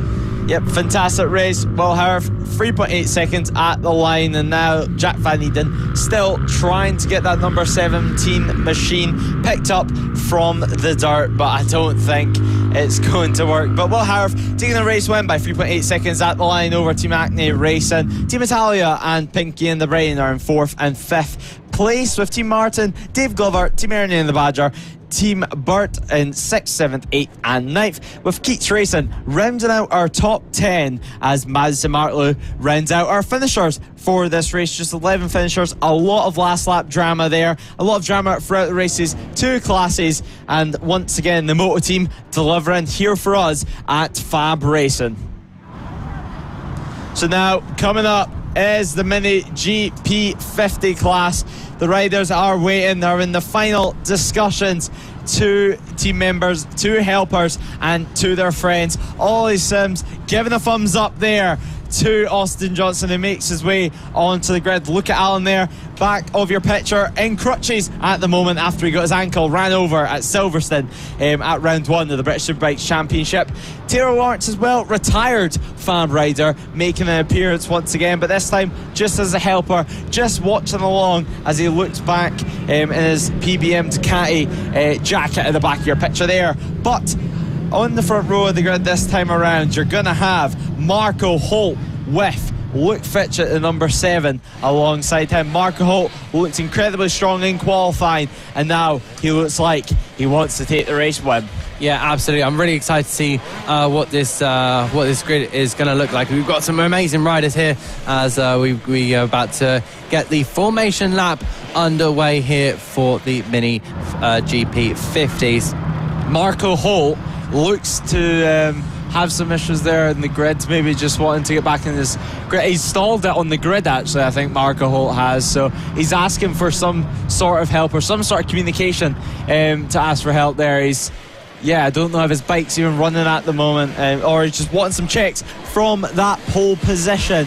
So the bike is running once again, and now they set off on their warm-up lap, where it's going to be Marco Holt who starts the race from pole position from Luke Fitchett in 2nd. Archie O'Brien starts the race from 3rd, with Wilson Dilts, Sam Gardner on the 4th and 5th position. Frankie Watson joins Sam Gardner on the 3rd row of the grid, with Austin Johnson and Byron Johnson taking up a whole row to themselves. The brothers taking up a row of the grid, with Matthew Thomas, Harley Baker in what is 9th and 10th. Chloe Gleason starts race from 11th, with Jensen Bishop in 12th. Travis Shaw starts from 13th, and Taylor Thompson and Dylan Tureen starting in 14th and 15th. So that is the merged qualifying results from earlier on today, and Annabelle McCarthy, Riley Paisley, Lucy Curtis and Murray Simmons and Ollie O'Gorman rounds off our grid. It's a packed grid here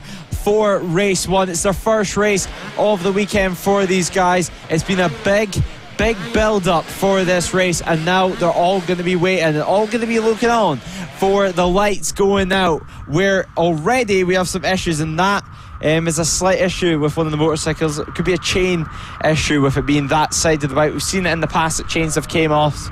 As now we wait to see a little check up, and now whatever the issue was, it is terminal, and now they're getting pushed off the grid. So Marco Holt, number 58, he did have the Minion helmet. Now it's a monster helmet. Will he be a monster this time around? We're going to have to wait and see. Number 58 machine on pole position. Luke Fitchett alongside him in the front row of the grid. They're both going to be wanting it. They look to the lights, and the lights go out, and we go racing as Marco Holt leads the way in a pretty nice start there. Is it too good to be true? We're going to have to wait to find out. But Luke Fitchett, second position, still a pretty good gap between the two. So right now, Mark Holt can run his own lines as Ollie O'Gorman there at the back of your picture, fighting further down the field. Lucy Curtis having their own battle with Dylan Tureen as we await for all the riders to make it through cleanly, as Taylor Tomlinson as well having a good battle, as Wilson Delts trying to make his way into second position, currently in third, as Archie O'Brien dropping down to fourth position on that first lap, as both the Byron and Austin Johnson brothers battle as well. So battles all the way throughout the field, as we expected to see, because, well, we have 20 bikes on the grid. Absolutely chaotic first lap. I thought there'll be a few more overtakes, but happy with what we've got so far. So we end the first lap here, and we have a look towards the front of the grid here with Luke Fitchett ahead of Wilson Dilks. This battle is just finished off here by Archie O'Brien, and that's Superman helmet. He came first in the race earlier, I believe. But I think that was O'Brien having a look there on the inside of Dilks, but not doing anything just yet. They heard their way down the straight here and in towards this next corner. Just all started to tighten up and snake their way through this little S section. Down the Simpson straight we go with these riders, and we'll see if maybe we'll have an overtake in just a moment or two.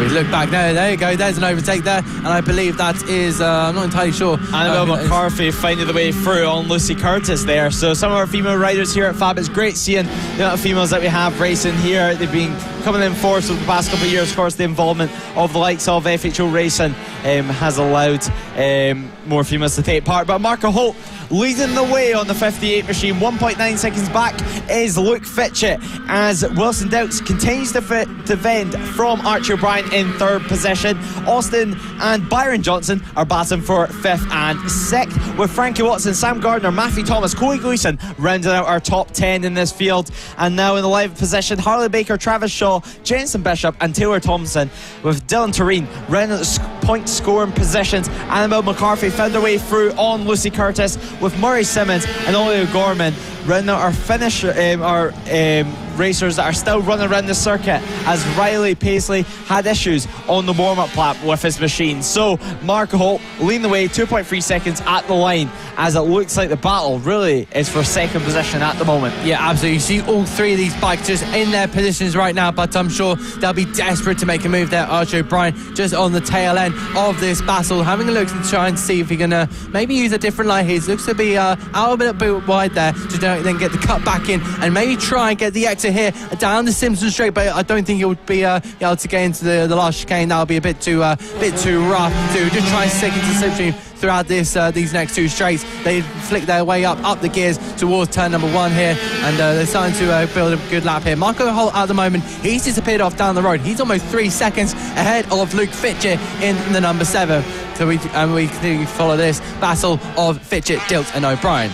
Yep, Marco Holt, fastest lap of the race, 46.5. But now Austin leading Byron through on the two Johnson Racing machines, and just behind them we have Frankie Watson, and that's Sam Gardner having a fall there. So Sam Gardner, disappointing from him, and that is the exhaust that he's just picked up off the ground. So very, very disappointing. That must have been a high side, or the bike must have flipped for that amount of damage to be done. But he looks okay, he is on his feet, and that is the main thing. That is the main thing which matters. 8th position Sam Gardner was sitting in, but Austin Johnson still leading Byron through. He was showing Byron quite the lot at the moment, but Archie O'Brien trying to find any way through Wilson Dilks. And now this is the thing about these bikes, you really have to find an opening early on in the corner, because almost every single corner around the circuit seems to close up and lines start to merge. Yeah, there's definitely ways to try and get past your opponent, but it's all about knowing the circuit well. That's also one thing, and especially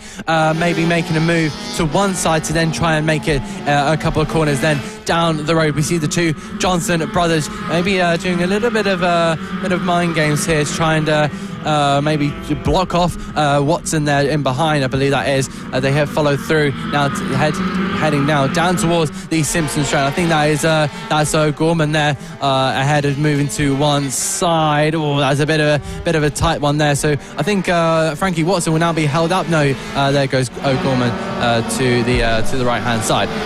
Yep, Ollie O'Gorman getting out of the way for these riders as Austin Johnson still leads the way with Byron behind, and a great ride from Frankie Watson. We've seen it a couple of times last year that he could just shine at certain circuits, and this seems to be one of them. Can we see it for the rest of the year? We're going to have to wait and find out. We'll have the full seasons of coverage of the FAB-Racing Minibike British Championship on the platform which you're currently watching on the Motorsport Radio Facebook and YouTube channel, and the FAB-Racing Facebook and YouTube channel. If you're joining us, you've joined us midway through the Mini GP 50 race 1 for these guys, with Wilson Dilts right now defended from Archie O'Brien and defending for the final spot on the podium position. Luke Fitchett has managed to bridge the gap ever so slightly. 1.1 seconds is the gap between this duo of riders. So Luke Fitchett leading out the way in second position, with Marco Holt still dominant at the front. Yeah, so there's about a 4.5 second gap between Holt and Fitchett, but I'm pretty sure the number 7 will not be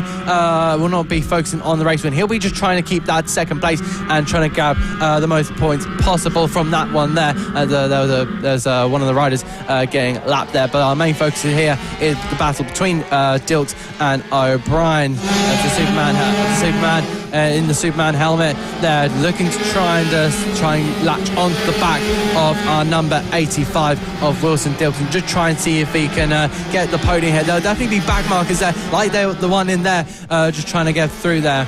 And there'll be a bit of a hold up there for Wilson Dilton, but both of them easily past there, and you see how much the gap has instantly closed up. There's about 0.6 of a second there, and then once the back marker gets involved, you can see it close right up there and making their way. And let's see if O'Brien can then get past Wilson Dilts. Yep, currently around a 0.4 of a second gap between these two riders. It looks like just about one bike length between the two, as we'll wait to see at the line this time around. What's it going to be? 2 laps to go remain in this motorcycle race, as Wilson Dilts and Archie O'Brien are separated by just 0.2 of a second. He's managed to close it in even further than what we originally thought. So a great run there. So Wilson Dilts still defending, still showing the way, as Marco Holt at the front still leads the way. 4.7 seconds, a little update on his gap. Austin Johnson has been overtaken by his brother Byron Johnson that time around, as these two riders last time around were lapping the likes of Annabelle McCarthy and Dylan Tureen, who are having their own battles further down the field. But there is your race leader. There is Marco Holt, who will lead the way onto this last lap of the race. He passes Travis Shaw to take the last lap flag. He comes across Ollie O'Gorman. He sits up a little bit trying to find any way past. He picks round the outside. Can he make it work? It's just one lap. It's just to bring it home at this point. Marco Holt, he's been through a lot. He had a leg injury last season. He broke his leg after a crash in Spain. It destroyed his championship hopes here in Britain, and now he powers it out through to keep them hopes alive this year. He comes around the straight run towards the S's and then powers his Metrikit 50cc machine through the gearbox before shifting it back down again. It's a great circuit for these motorcycles. It's a great testing track for these riders. It's tight, it's twisty, and now Marco Holt, he's came out on top in it. He comes across to take the race win. Number 1 signal goes up in the air. The checker flag is waiting for him, and wow, he'll be happy with that one. Punching the bike and hitting the bike in celebration, saying well done for it. Luke Fitchett comes home in second, with Wilson Dilts in third, as now the battle continues, as there's Austin Johnson with an issue, it appears. They're trying to get the bike out the corner. He was not in the power band at all. He's allowed Frankie Watson through, and now Byron Johnson, he's bet his brother, so is Frankie Watson, and Austin Johnson goes from 5th to 7th. So disappointing from him there, but great race. Yeah, so brilliant there race overall. Marco Hull is your winner in that one. Luke Fitchett on the podium. He'll be joined alongside Wilson Dills. Archie O'Brien just a second short on that one, with Byron Johnson ahead of Frankie Watson. Austin Johnson, unfortunately, with that issue at the end of the race, he'll be 7th ahead of Matthew Thomas, Harley Baker and Chloe Gleeson. Jensen Bishop will be in 11th ahead of Travis Shaw, with Taylor Tomlinson, Dylan Toren and Annabelle McCarthy finishing off the points. Yep, so a superb race there. A great ride there from Marco Holt, and a dominant ride there from him. Nobody can stop him but himself. I think it's going to be things that are going to come later on in the weekend. Disappointing race once again from Sam Gardner, having it off and crashing out of the race. So two races in a row really it's been from Sam Gardner, so hopefully he can get things sorted for tomorrow's run of racing. But do not leave us just yet. We have 3 more races remaining here today at the Red Lodge karting circuit, and I'm going to tell you now, it's going to be a cracker. Oh, absolutely. We're looking at the side cards as well as the PB, the Pure Bike Pit Bike 140 and the Mini GP 70. So of course, don't miss those races. There you can see our cameras now focusing on the side bikes, and this is going to be the first race we have of these intriguing and wonderful machines. So now the riders waiting in the holding area at the moment.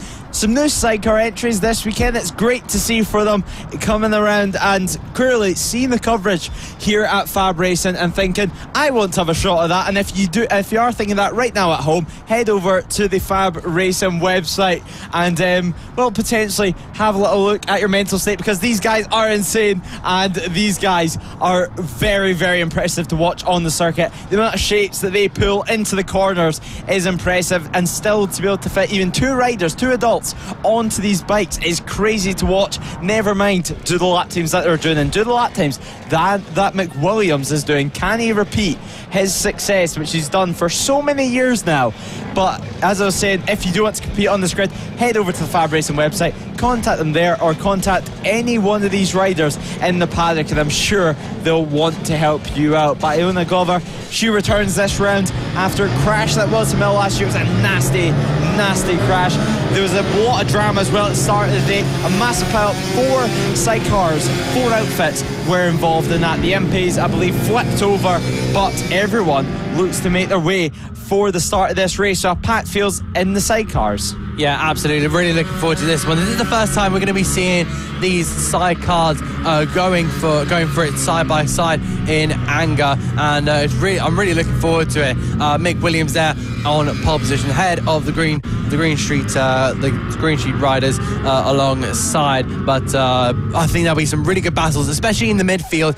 But there will be some riders building their confidence in this one. So it'll be a real mix of going for it, and a few of them still building their confidence from some of them on their debut weekends.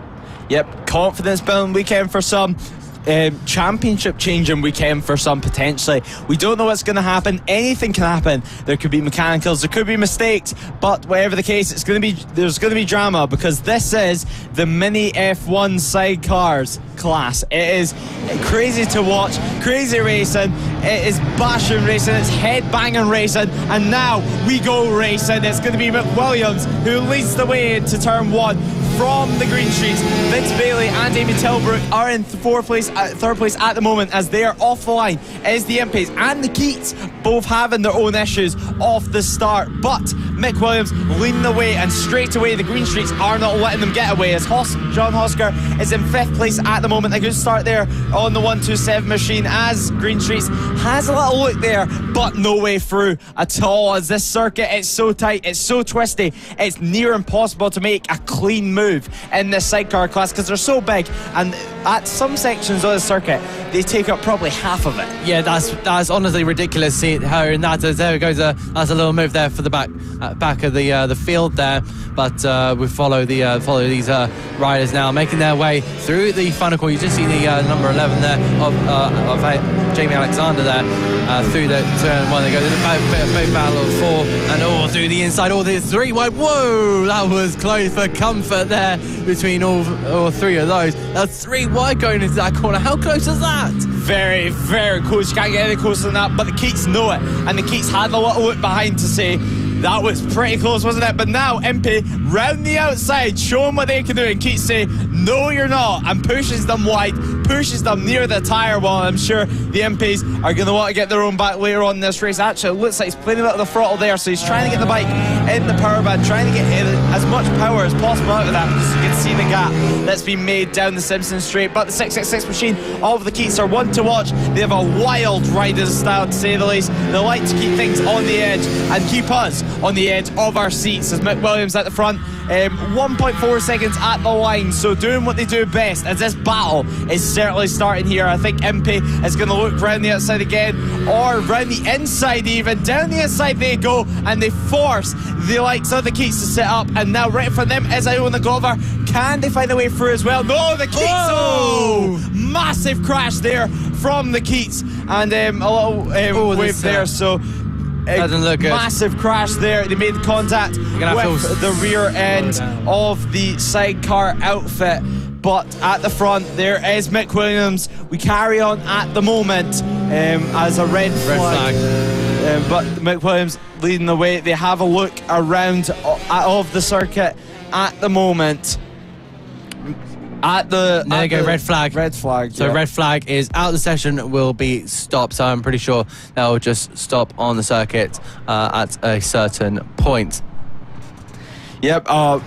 Pretty hefty crash there. They just great entertainment so far though up to that point. It was the sidecar outfits were bashing against each other, and the Keats just seemed to make contact with the rear end of the MP as they tried to get their own back. The MP though, it looked like there's some great pace through that back end of the circuit. We've seen it twice in a row, 2 laps in a row. The fact that they went around the outside and then went down the inside. So incredible pace for that back section of the circuit, and clearly something to watch for this restart later on today. Yeah, there were some great battles out there, and I've been really enjoying the action so far. But that was a really unfortunate accident for that number 666.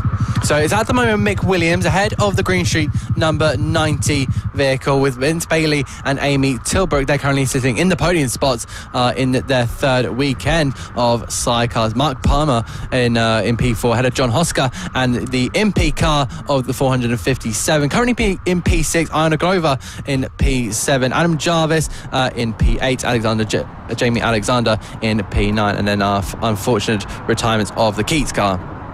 Yep, well, the riders right now waiting to head out. There is the number 11 machine of Jamie Alexander and Martin Hills. And we spoke to them earlier, so let's hear from them and what they were thinking heading into their first weekend here at FAB. So we're here with one of our new outfits this weekend in the sidecar class, the number 11 outfit. So first of all, guys, what are your names for everyone listening at home? I'm Jamie Alexander. Martin Hills. And what has made you guys come here to FAB to race them in the F1 sidecar? Well, we saw a couple go around. My brother's a bike instructor, and he mates with Mike Ems, and we got introduced that way, so we saw it, thought we'd give it a go. And what one of you guys are the passenger here? And lucky, mine. Yeah. And I believe you guys haven't even sat on the Mini F1 sidecar properly yet. No, not even done 10 yards on it yet. And have you had any racing experience yourself? I've done race cars, quads, go-karts before, and just thought we'd try something a bit more fun and lower budget. And so we're here, and Martin, yourself, you're the passenger this weekend. How are you feeling going into it? Fine at the moment. I'll be nervous on the grid. And have you had any racing experience yourself? I've done a bit of motocross, and that's about it, really. Go-karting. And what are you expecting this weekend here at FAB? No idea. Absolutely no idea. And with the class, I'm sure you have probably watched some of it at home, either at the circuit or on your phones. So what have you guys seen from this class so far this year that's really made you want to step into it?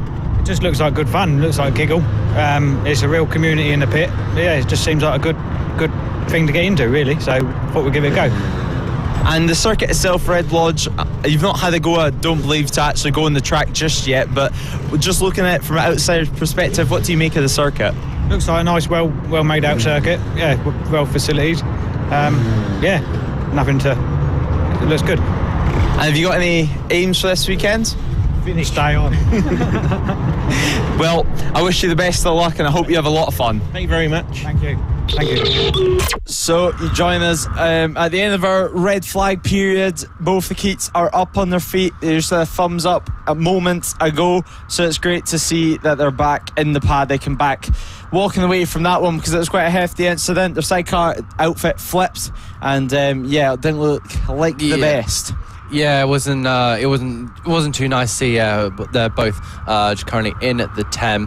But looking back to that accident, it was definitely, it was a bad one because of the way it flipped, and then of course one of them just lying on the floor for quite a while. So I'm pretty sure we're going to get a restart very, very soon. About 5 laps to go with that one. So once we get the race direction, will be once we go green, and the race direction has decided what will happen, which will probably be a restart. We will be getting 5 laps from the grid, which I believe. Is that correct? Yep, that is correct. The riders waiting in the holding area at the moment. These sidecars have very, very small fuel tanks, so they can't really extend the races too much. They might even most likely just head to the grid and get going. Not with the size of the fuel tank, so we're gonna have to wait and see. You can already see some riders in later on races they waiting, so yeah, the riders here at FAB in general, they do a great job at keeping everyone safe, keep the racing flowing. So thanks to all the marshals, medics and the officials here at FAB-Racing. They always do a great job over our 8-round championship that we have this year. The sidecars will of course be at every single one of them this year, and they'll be providing great action, because up to that red flag, what a great battle we were seeing there further down the order. Oh yeah, definitely. I really, this is probably my first experience of watching sidecars. I've seen a couple of clips of them online, but when you really get to trackside, you get to see them on a screen. I promise you, it is so cool watching these guys at work. Even if they're just semi-professionals, these guys are absolutely working their nuts off, and it's absolutely amazing to see. Yep, and here's what happened. The Keats looked up the inside and they hit the MP's rear tyre at quite an awkward angle, and it was just such an angle that it sent them veering right and then touching the tyre well ever so slightly, and then down and flipping they went. But the Keats were back up on their feet a couple of minutes ago. A thumbs up they gave to the crowd watching on and worrying for them. But now back on the grid is the sidecar boys and girls, and we await to see what's going to happen in this run. Mick Williams makes his way back onto the pole position. Can he convert it into a race win? He's definitely going to have to wait longer. There's a little wave to the camera, does Amy Tillbrook. So great to see the riders taking part in the coverage here today, trying to get a bit more airtime for themselves. And 5-lap restart coming up, and I can't wait. Oh, definitely, me neither. I really think we're going to get a bit of country. We saw the grid kind of splitting off, started to expand a bit, but I do think it's now only 5 laps. They're going to definitely start. So here we go with the race side's about to get underway, and we go racing. Oh no, number 90, that's the Green Street car that they stalled on the grid. So when we now watch Mick Williams making his way through turn 1 and 2, he will lead ahead of the I think that was the number 369 of Vince Bailey and Amy Tillbrook. Yep, it was a disastrous start from the Green Streets. Jason and Leo Greenstreet will be very, very disappointed with that, but there is Mick Williams, there is the race leaders, and look at the gap that they're already making for themselves. Vince Bailey and Amy Tillbrook will look down there at the dash, so maybe a slight issue there from them, but the number 90 of Jason and Leo Greenstreet, it's just going to be a race where they're going to have to try and get back into that second position and see what they can do, because already they're letting the race leaders and the winner of last time out in the final round of the championship, the winner of last year's championship, Mike Williams, run away. They're so quick when they get out on their own, so I'm sure Jason and Leo Greenstreet, with their sidecar experience that they have now, they'll know that, and they'll know it's going to be a tough ask as Vince Bailey runs wide there onto two wheels. They go off the free, and I'm sure Amy is telling them to hurry up, sometimes to give them a little tap, a little hit on the back to tell them to get a move on and tell them to get this race going. Mick Williams fastest lap of the race, a 36.605 last time around, while the likes of Jason and Leo Greenstreet are doing 38.1s. So already from the first lap, Mick Williams dominant. Yeah, absolutely. Like we thought it was going to be, but I didn't think it would be this margin. As you said, Jason and Leo Greenstreet do really well to make their way up to the grid. They stalled on that grid, and I thought, oh no, they're going to be falling right back. But they've already made their way up to second place. We've seen a move there from the John Hosker in the 127. Oh, sorry, that's wrong on me. The 457, that's the MP car. So just correcting myself, they're heading towards the final corner. They're currently sitting in P6 at the moment. Yeah, currently in P6, a good ride for them at the moment, but Jason and Leo Greenstreet still in that second position, made their way after a terrible start. He started in second, dropped all the way down to 7th, and now back in second place. So a great recovery there from them, but that is Chris and Robert Impey making their way into 4th place now. John Hosker in 5th on the 127 machine, in 5th place. So there is Mick Williams. Slight issue with the transponder in these opening laps, showing that they're down in 9th, but the crew in the lead, and there is a smoke pulling out the back of the 75 machine of Adam Jarvis and Alan. They come over to the side of the circuit. Hopefully that's more steam and not a complete blow up. So hopefully nothing is on the circuit, but we're going to have to wait and find out. So that was the 75 machine, and now we are on the last lap of the race, and there is your race leader, Mick Williams, making his way through on Iona Glover on the last sector of the circuit before they make their way towards the line. They come towards the final corner, and then they make their way past Jamie Alexander, but it's going to be Mick Williams who wins this sidecar race, this mini F1 sidecar race win once again in dominant fashion across 5 laps. It's Mick Williams. Jason Leo Greenstreet's into second position, 2.1 seconds. So now Mick Williams seems to be carrying on full pace, so potentially they might have not seen the checker flag. The checker flag could have been late because they're still motoring on, it seems. They're still pushing, and they're still looking like they're powering towards the race lead. Yes, they are. They're not heading back into pit lane. Look at them go now into the final corner. Once again, it's Mick Williams for the second time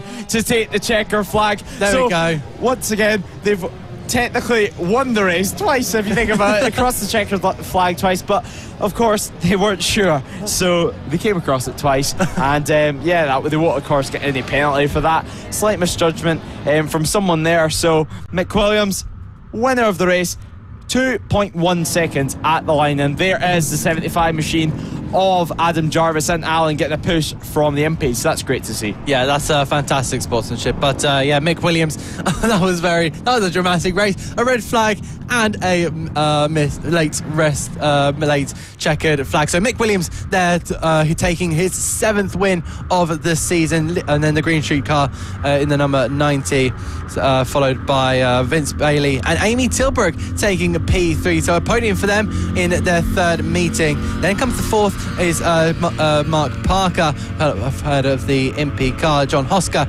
ahead of Jamie Alexander, Iona Glover, and then Adam Jarvis with the DNF alongside the Keats car.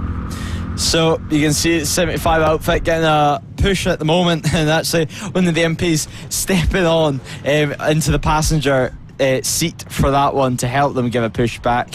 But great race there from the sidecars, and they'll be back on track for tomorrow for 2 races. But stick with us because we've still got the final 2 races of the day coming up. So now coming up is the Pit Bike 140s, the first race of the weekend for these guys.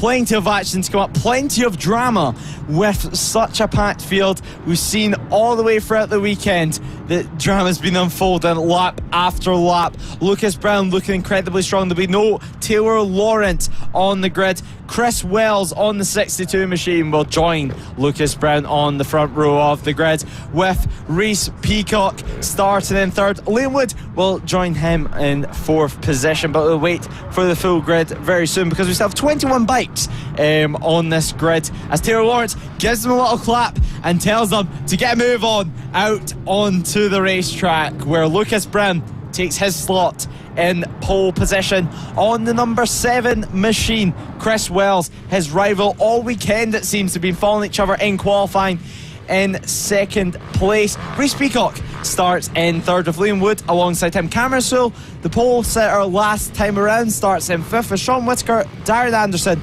Zach Tureen, and Josh Bisonte starting in 9th with Keaton Payne in 10th. James Ratcliffe starting in 11th with Bailey Lawrence, Matthew Lindley and Joshua French in 13th and 14th.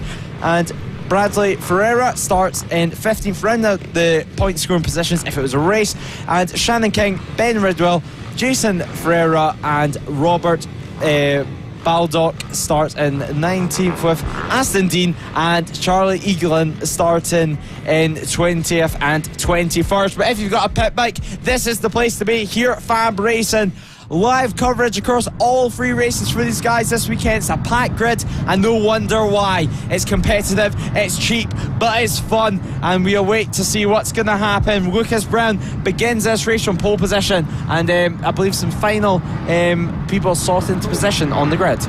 Yeah, definitely. We're still missing, it looks like a couple of riders. Oh no, that's like Torrent in that grid slot. I thought that was missing. So we're going to be going on our formation lap there. I think that Chris Wells giving us a little bit of a nod there towards Lucas Brown. So they're just having a quick chit chat before putting the visors down. A little come on there from Lucas Brown, as we see now they're about to get underway, and there we go for the formation lap. So they'll get their insight lap here now, and they will be using the full circuit. So there you go, tight turn 2, and we follow the grid around these sweeping and tight left and right handers through 180.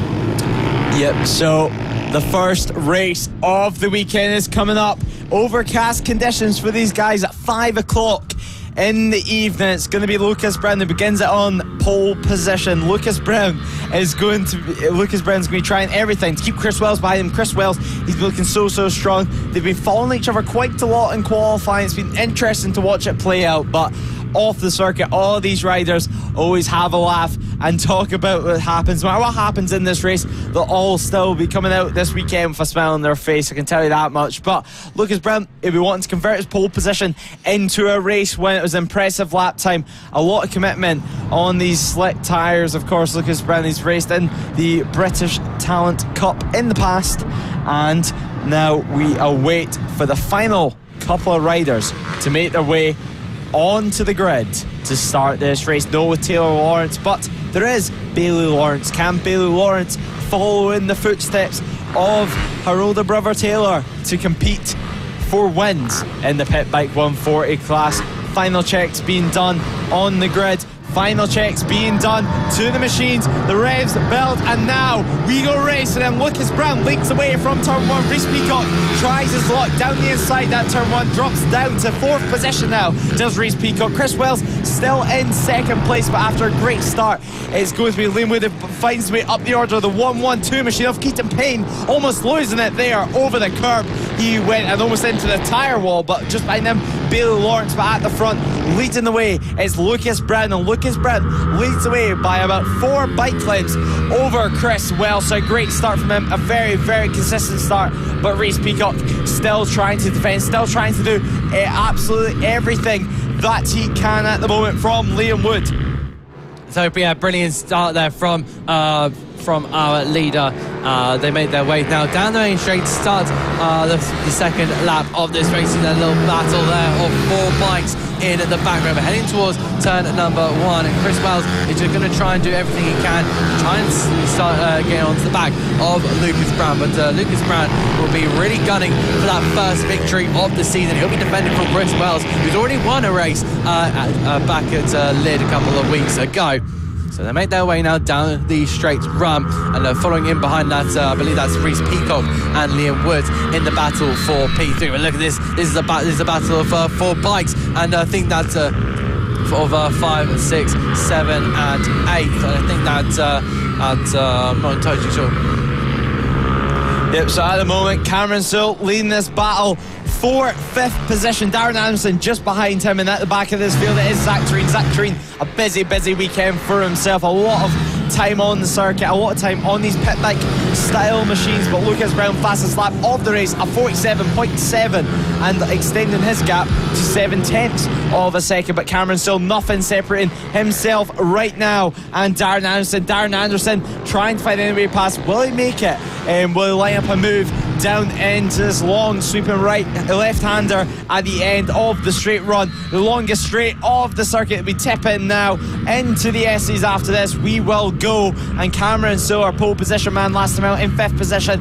The start of this season's been going very well from him, same as Chris Wells in 2nd place at the moment. Is going onto the grass. There is the likes of Darren Anderson. So Darren Anderson dropping onto the grass. We've seen how competitive he's been in Moto Team in the past couple of seasons, but missing the gear there slightly, having a slight issue with his gear lever there on the straight, but he's got all sorted now, and away he goes. The AMR machine of Sean Whittaker looks down the inside. Sean Whittaker also very quick in the Moto Team class. So it's a battle of the Moto Teams in the pit by 140 races there. Sean Whittaker passed through Darren Anderson's. Now he runs wide, licks Zach Tureen through. Zach Tureen also now throwing them. So on 1 lap, Darren Anderson has dropped all the way from 6th position to 8th. As there is Bailey Lawrence crashing there. So Bailey Lawrence trying to get remounted, trying to get the bike kick-started, and away hopefully she'll go again. Slight contact must be made there between the 2 riders. She tries to find neutral. It's so tricky on these bikes. You have to check, you have to find them, you have to roll the bike.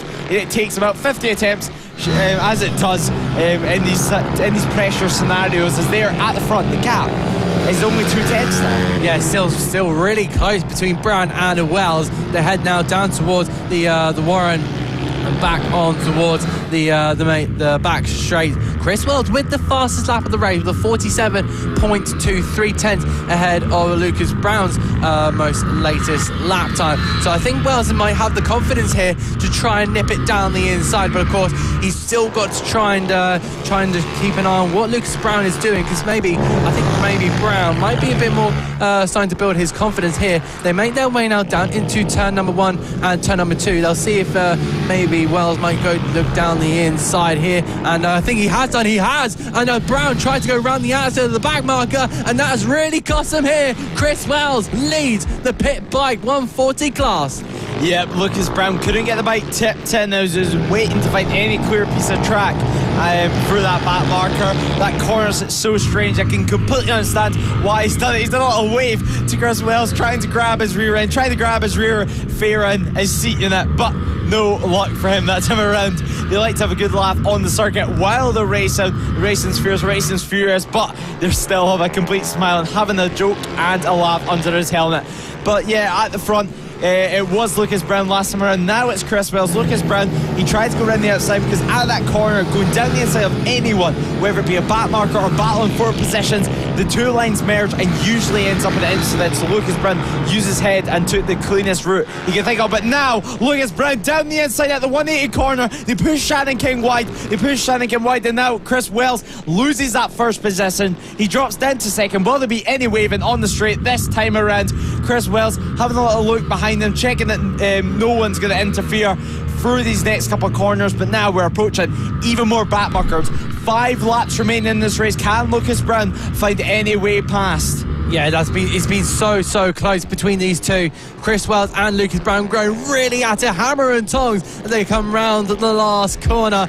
Lucas Brown now leads the way ahead of Chris Wells, but Wells be really wanting to try and get that place back from Lucas Brown. So head down their way through these sweeping corners, through snaking their way through 180 degrees, and they're still tyre to tyre. They make their way down the hill through the crest, and they'll make their way up the run towards this sweeping section of the back hills, and they'll snake their way in towards the tightening corners of the flip-flap. Yep, now we await to see through the S's they go now. Lucas Brown leading the way. Lucas Brown showing Chris Wells how it's done at the moment. I'm sure Chris Wells, though, looking down the inside there, but no way through. The lines tighten up far too much for you to ever make a move around the outside there. So now Lucas Brown leading the way. A modern riding style there from him. 3 laps to go in this race. Fastest lap of the race went into him last around the 47.222 and 3.3 of a second up the road. He was at the line last time around. So Lucas Brown, what can he do with 3 laps to go? Well, you have to stay on the edge of your sofa and find out. Oh, this is absolutely brilliant, Lewis. Lucas Brown with the fastest lap at the moment they took last time out. But I think again, a back marker getting in the way there of both Wells and Brown now here. So Brown having to take the inside. Look how close it is. I think Chris Wells might have this round the outside with the momentum. He's gonna take it. Chris Wells once again leads, and who can he now take his second win of the season? But it won't be easy with Lucas Brown now still all over the rear. They're still front tyre to back tyre. They're absolutely separated by a sheet of paper. Yep, Lucas Brown is trying to line up any move possible. He might even try to line up a move into his 180 corner. It's not somewhere where you'd expect to overtake ever, but you can just see the wire lines taking out a turn 2, trying to set himself up for about 3 corners later. It's what you have to do around this circuit. But Chris Wells now leading the way. More back markers coming into play though. Lucas Brown to chop the throttle off last time around. Will Chris Wells have to do the same this time around? Luckily he will not, and now they cleanly race on to the last lap. It'll be at the line this time around.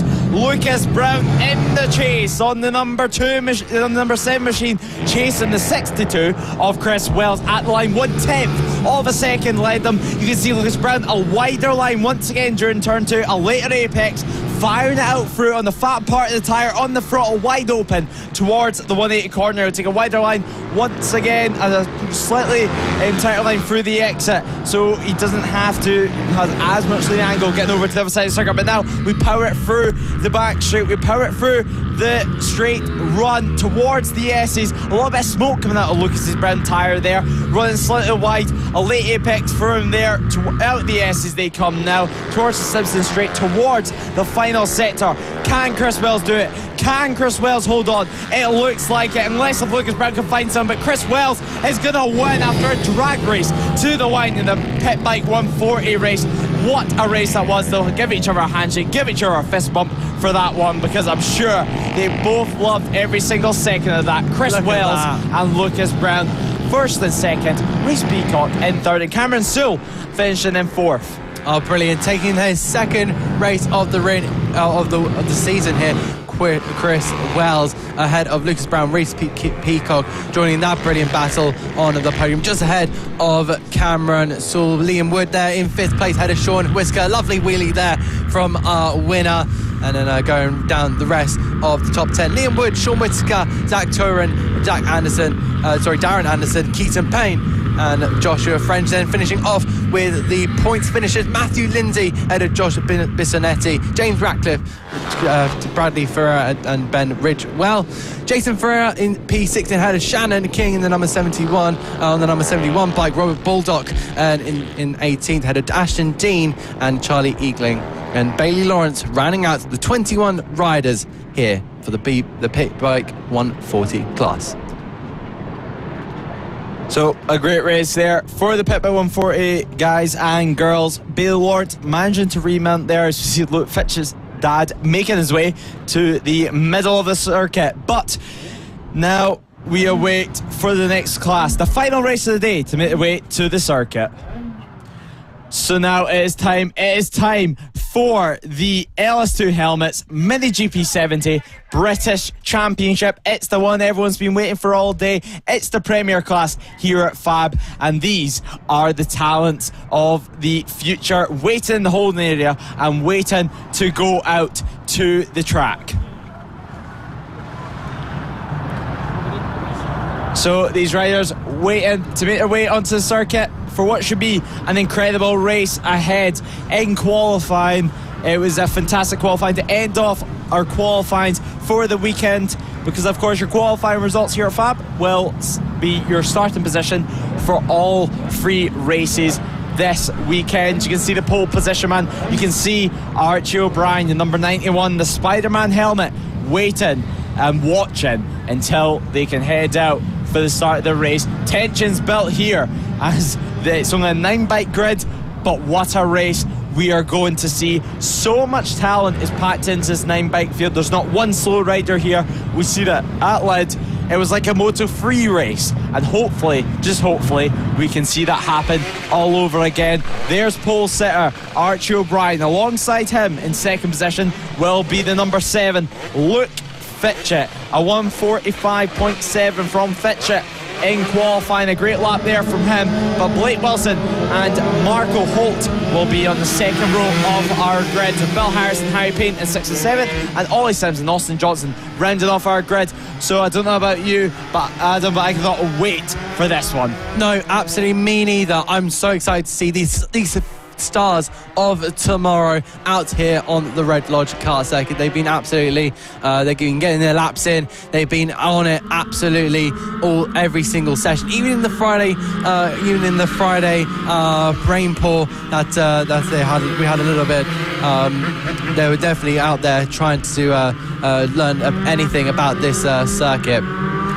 Yep, they certainly were, and now the riders are trying to learn anything they can on the warm-up lap about the current track conditions, because this is the big one. This is the one that everyone wants to win. This is the one that sets up the talents for the futures. We've seen the likes of Casey O'Gorman, Josh Watley, Scott Ogden battling for this title, and even Evan Belford now. They're all going on to do great and wonderful things. It's the real building blocks, the real stepping stones for your future racing career. Archie O'Brien, he looks ready. The revs rise, they pin it, and then they release it. And Luke Fitchett and Marco Holt are going to be the first two leading the way. Luke Fitchett, though, manages to get that drive off the line. Archie O'Brien dropping all the way down to 4th position. He's still struggling with his starts on the 50 and the 70 machine. He seems to have practically mastered the 50, but still some work to do on the 70, that is clear. Bill Harris there having a battle with Ollie Sims and Harry Payne further down the order, but Luke Fitchett leading the way, leading this huge bunch of riders.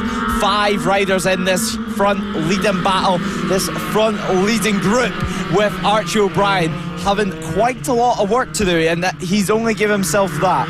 Yeah, absolutely. Not a brilliant start, not an ideal start there for O'Brien in the Spider-Man helmet. They make their way now in towards the final corner of this circuit, and onto the second lap. We head now down towards the main straight. The bikes zip past us and in towards turn number 2 there. I think that was Blake Wilson, trying to make a move there on sorry, that was my mistake.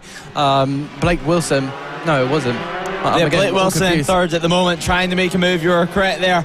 But Marco Holt in 2nd at the moment, trying to find any way past Luke Fitchett on that number 7 machine. Slightly new colour scheme for Luke Fitchett this year, but still the same amount of speed. Marco Holt, 2nd position. He's trying to find a way past, coming back from injury, and he's looking incredibly strong. No Henry McCartney, it seems, this round here at Red Lodge, but still the same amount of action as now the front 5 turn to the front 4.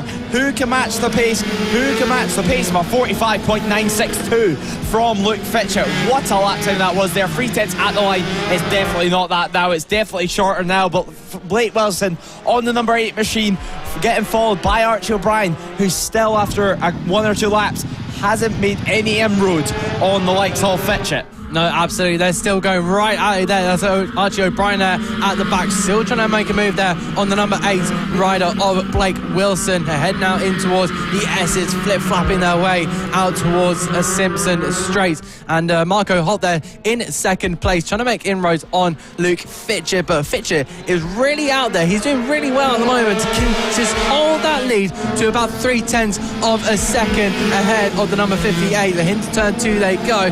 And again, still trying to make moves on the inside and trying to distract their opponent, but I'm sure they'll have all eyes laser focused on the bike ahead. Yep, laser focus indeed. As Luke Fitchett, he has clear track in front of him. He has his own lines to follow, his own braking markers to follow, and he has a raging Marco Holt behind him. Can he hold the pressure?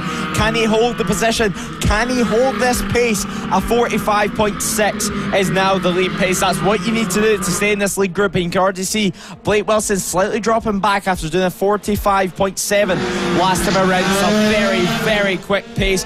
And now we come over the start-finish line, and once again the battle's very, very close. 0.2 of a second that line this time around. The lap record around this circuit is a 43.941, so still quite a little bit off, but it is overcast here today, and that is set by Wilson Douts, the 5th place man actually. Wilson Douts has set that, of course, last year. Sunny conditions we had at this circuit, not that great today, but no rain. Dry running for everyone, and that's what we love to see, is we get to see these great battles, these great groups, as Archie O'Brien continues to drop back with Blake Wilson. So it seems Blake Wilson is struggling to keep the pace of these front runners, and it looks like O'Brien's going to have to find a way past pretty soon to be able to compete for these front 2 positions. Yeah, absolutely. I just saw Wilson. I think he made a little bit of an error there, a little bit of twitch from the bike there, and Archie O'Brien is absolutely all over him, but he needs to try and get past that number 8, because he's starting to now lose a bit of time there behind the number 8 of Wilson. Joining back with this battle, Fitcher still holding off Holt. So I think Marco Holt will have this. He got a great launch of the start of the grid there, but that's really earned him second place for now. But can he do anything to try and get into this lead? And we now focus on our black bike of Archie O'Brien. So I was looking at Blake Wilson at the moment, and it looks like he has some sort of issue with his gear shifter, or just the way that the bike's getting clicked into gear. And you can see it when he's downshifting especially. He has to keep the bike almost upright, it seems, and it's mainly the back section circuit he's doing it. As we'll watch him do it. He's done it almost every single lap. So I don't think it was a mistake there from him. I think there's either a slight mechanical or a slight niggling issue that he needs to get around and ride around. As they come down the back straight now, we watch Blake Wilson and we wait to see him set up the bike ever so slightly just in the second half of this corner. He comes round, and then once he back shifts here, he has to properly set up the bike to be able to get that bike clicked into gear and get that bike clicked down the gear compared to all the other riders. So he's potentially losing some time there. Yeah, so that's really unfortunate there. So that'll be costing him a good couple of seconds throughout each. That's 5 laps left remaining as Archie O'Brien now sets the fastest lap in that number 91. So they're all now starting to bunch up. So I think that might be because maybe something to do with these leaders at the moment with the Fitcher and Holt. Holt's still on the back of Fitchett, so he might be just trying to pressurize him into a mistake. Keep Fitchett looking behind him, not laser scanned on the road ahead of him. The Holt there, maybe try a different line here, looking to the outside, but not quite poking that tyre inside just yet. I think he's going to save that for a couple of laps later. Luke Fitchett making his way towards the final chicane. Powering now out of the corner, and I think Holt's looking now to try and get past. Once again, we now switch to Harry Payne and Austin Johnson. This is the battle for 8th place, I believe. Yeah, so at the moment, having the battle further down the order there, but now we await to see what's going to happen at the front. What's going to happen with this lead group? 4 laps to go in this race. Luke Fitchett leading the way on the number 7 machine. Marco Holt just behind. Blake Wilson slightly further behind, but it seems every single lap they're doing about the same lap times. If one of the riders does a 45.1, all of them do a 45.1. If the front boy, Luke Fitchett, does a 45.6, 45.3. Everyone else does that sort of time, so it seems that no one's really able to get the upper hand in this later stage of the race. 4 laps to go of this race. They come to the line to make it 43 laps to go as Luke Fitchett 45.088 and everyone else doing 45.1s or 45.2s. So now, is this Luke Fitchett's chance? Has he been holding something in the locker to now show what he can do? What can Marco Holt do? Can he match it? Well, absolutely. It looks like he has been holding on, but I think that's a mistake there from Fitchett, and through goes Holt. Holt now leads the way here at Red Lodge Circuit, and they make their way now in towards the S's. I'm pretty sure Fitchett will be absolutely kicking himself. And I think that might have been a little mistake there. I think he may have gone a bit wide there. He's off. Oh, there's another one. And, yeah, Archie O'Brien off in the exact same style coming out of that final corner. Oh, there's another one. And there's something down at that final corner there. Red flag. Someone's calling red flag. Got to come out there. 3 riders down, oil on the circuit or some kind of substance on the circuit, causing riders to lose the rear coming out of that final turn. So there might be no. Yeah, someone's fuming. So 4 bikes down there at that final corner, a massive, massive crash there, and we await for the red flags to come out of this circuit. Red flags are out now at the Marshall post, so the riders will make their way into the pit lane. Luke Fitchett, Wilson Dilks, Harry Payne and Archie O'Brien all down at the final corner, and luckily it looks like everyone is up on their feet. At the moment, Luke Fitchett there, up on his feet. Everyone's wondering what's happening there. There's Danny Webb, walking over there, checking on the riders. Luke Allen as well, checking on everyone, see what's happened. The riders discussing what happened there, because something had to be on the circuit for everyone to lose the rear like that. Holly Harris doing a great job as well, pushing Archie O'Brien's bike off the circuit there, but terrible incident there, not what you want to see. Yeah, absolutely not. That was very much came as a surprise. There might have been maybe a bit of oil or something on the circuit, because there's no way that all 4 riders can go off like that. That doesn't happen normally. Yeah. That's got to be like a few. I'm not sure of oil or leakage or. Yeah, it had to be something on the circuit. You could just see the way that they lost the rear. Whenever you crash a bike on a substance, it's literally like riding on ice, which we're about to see now as we see a replay of this incident at this final corner. It was Mark Holt, Luke Fitchett leading the way. Mark Holt managed to escape it, but Luke Fitchett's like riding on ice, and then Archie O'Brien following him through, and you can just wait and see Wilson Dilks will appear in as even the marshals. Holly Harris being very, very lucky there. But Wilson Dilks trying to pick up his bike, trying to tell the riders to slow down, but it's like on ice as Harry Payne also losing the rear there as well. So telling everyone to slow down and get this race stopped because something was on the circuit. And now we see some discussions anyway happening at its final corner to see exactly what's went on. So, that's a very, very scary accident. That's not something you want to be seeing, especially with the way the marshals already came towards the 2 stricken bikes, and then the 2 other ones of, I believe, Harry Payne and Wilson Dilks following in. You just don't want to see that on a race circuit. So I think we're finishing off for the day. Luke Fitchett is your winner, ahead of Marco Holt. Blake Wilson will be on the podium. He's currently in P3 with Archie O'Brien in P4, Wilson Dilks P5. We had Bill Harris, Harry Payne, Ollie Sims and Austin Johnson rounds out the 9 riders. Yep, a great race there up to that accident which sadly ended, but it has been brought back a lap, so it will mean the likes of Fitchett, Blake Wilson, Archie O'Brien and Wilson Dilks will classify in the result, although they were involved in the incident before the red flag has been brought back a lap due to the track conditions. But great days of racing.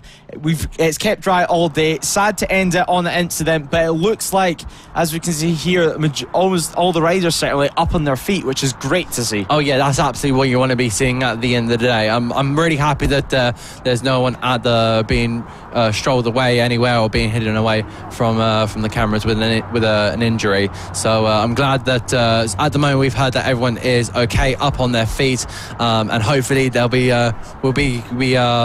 be getting something better better in race number 2, because there was some such great action through there, and you kind of wanted more. You wanted to see what happened throughout that top 4 battle. That was going on for an absolute age. That was going through the whole entire race between Fitchett. Holt went down the inside, which is absolutely great to see. But yeah, that's not the way you wanted to end it on. But I'm sure we'll be seeing some fantastic action in race 2. And please do join us for race 2 and race 3 tomorrow on Sunday's broadcast coverage. Yep, 30 races coming up tomorrow. Track conditions looking very, very good. Weather looking incredibly good. Around 20 degrees we're expecting here tomorrow at the Red Lodge circuit. So join us on the Motorsport Radio Facebook and YouTube channels, and the FAB-Racing Facebook and YouTube channels, where you get to see all this racing and more. So we'll be posting highlights and clips from the first round of the championship. You can go rewatch the first and second round of the championship, which was held at the Lid Kart circuit. It was a double header round. It was a fantastic battle. If you want to watch more of these mini GP 70s, or of course you can wait until tomorrow and join us then. So thanks so much for tuning in here today on today's coverage. Thanks to all the marshals, medics and officials for keeping everyone safe here today. My name's been Lewis Ray. Alongside me today was Adam Reid, and until next time, it is goodbye. Thank you so very much for taking me on, Lewis, and I've been really enjoying these races. Thank you so much for watching. Take care.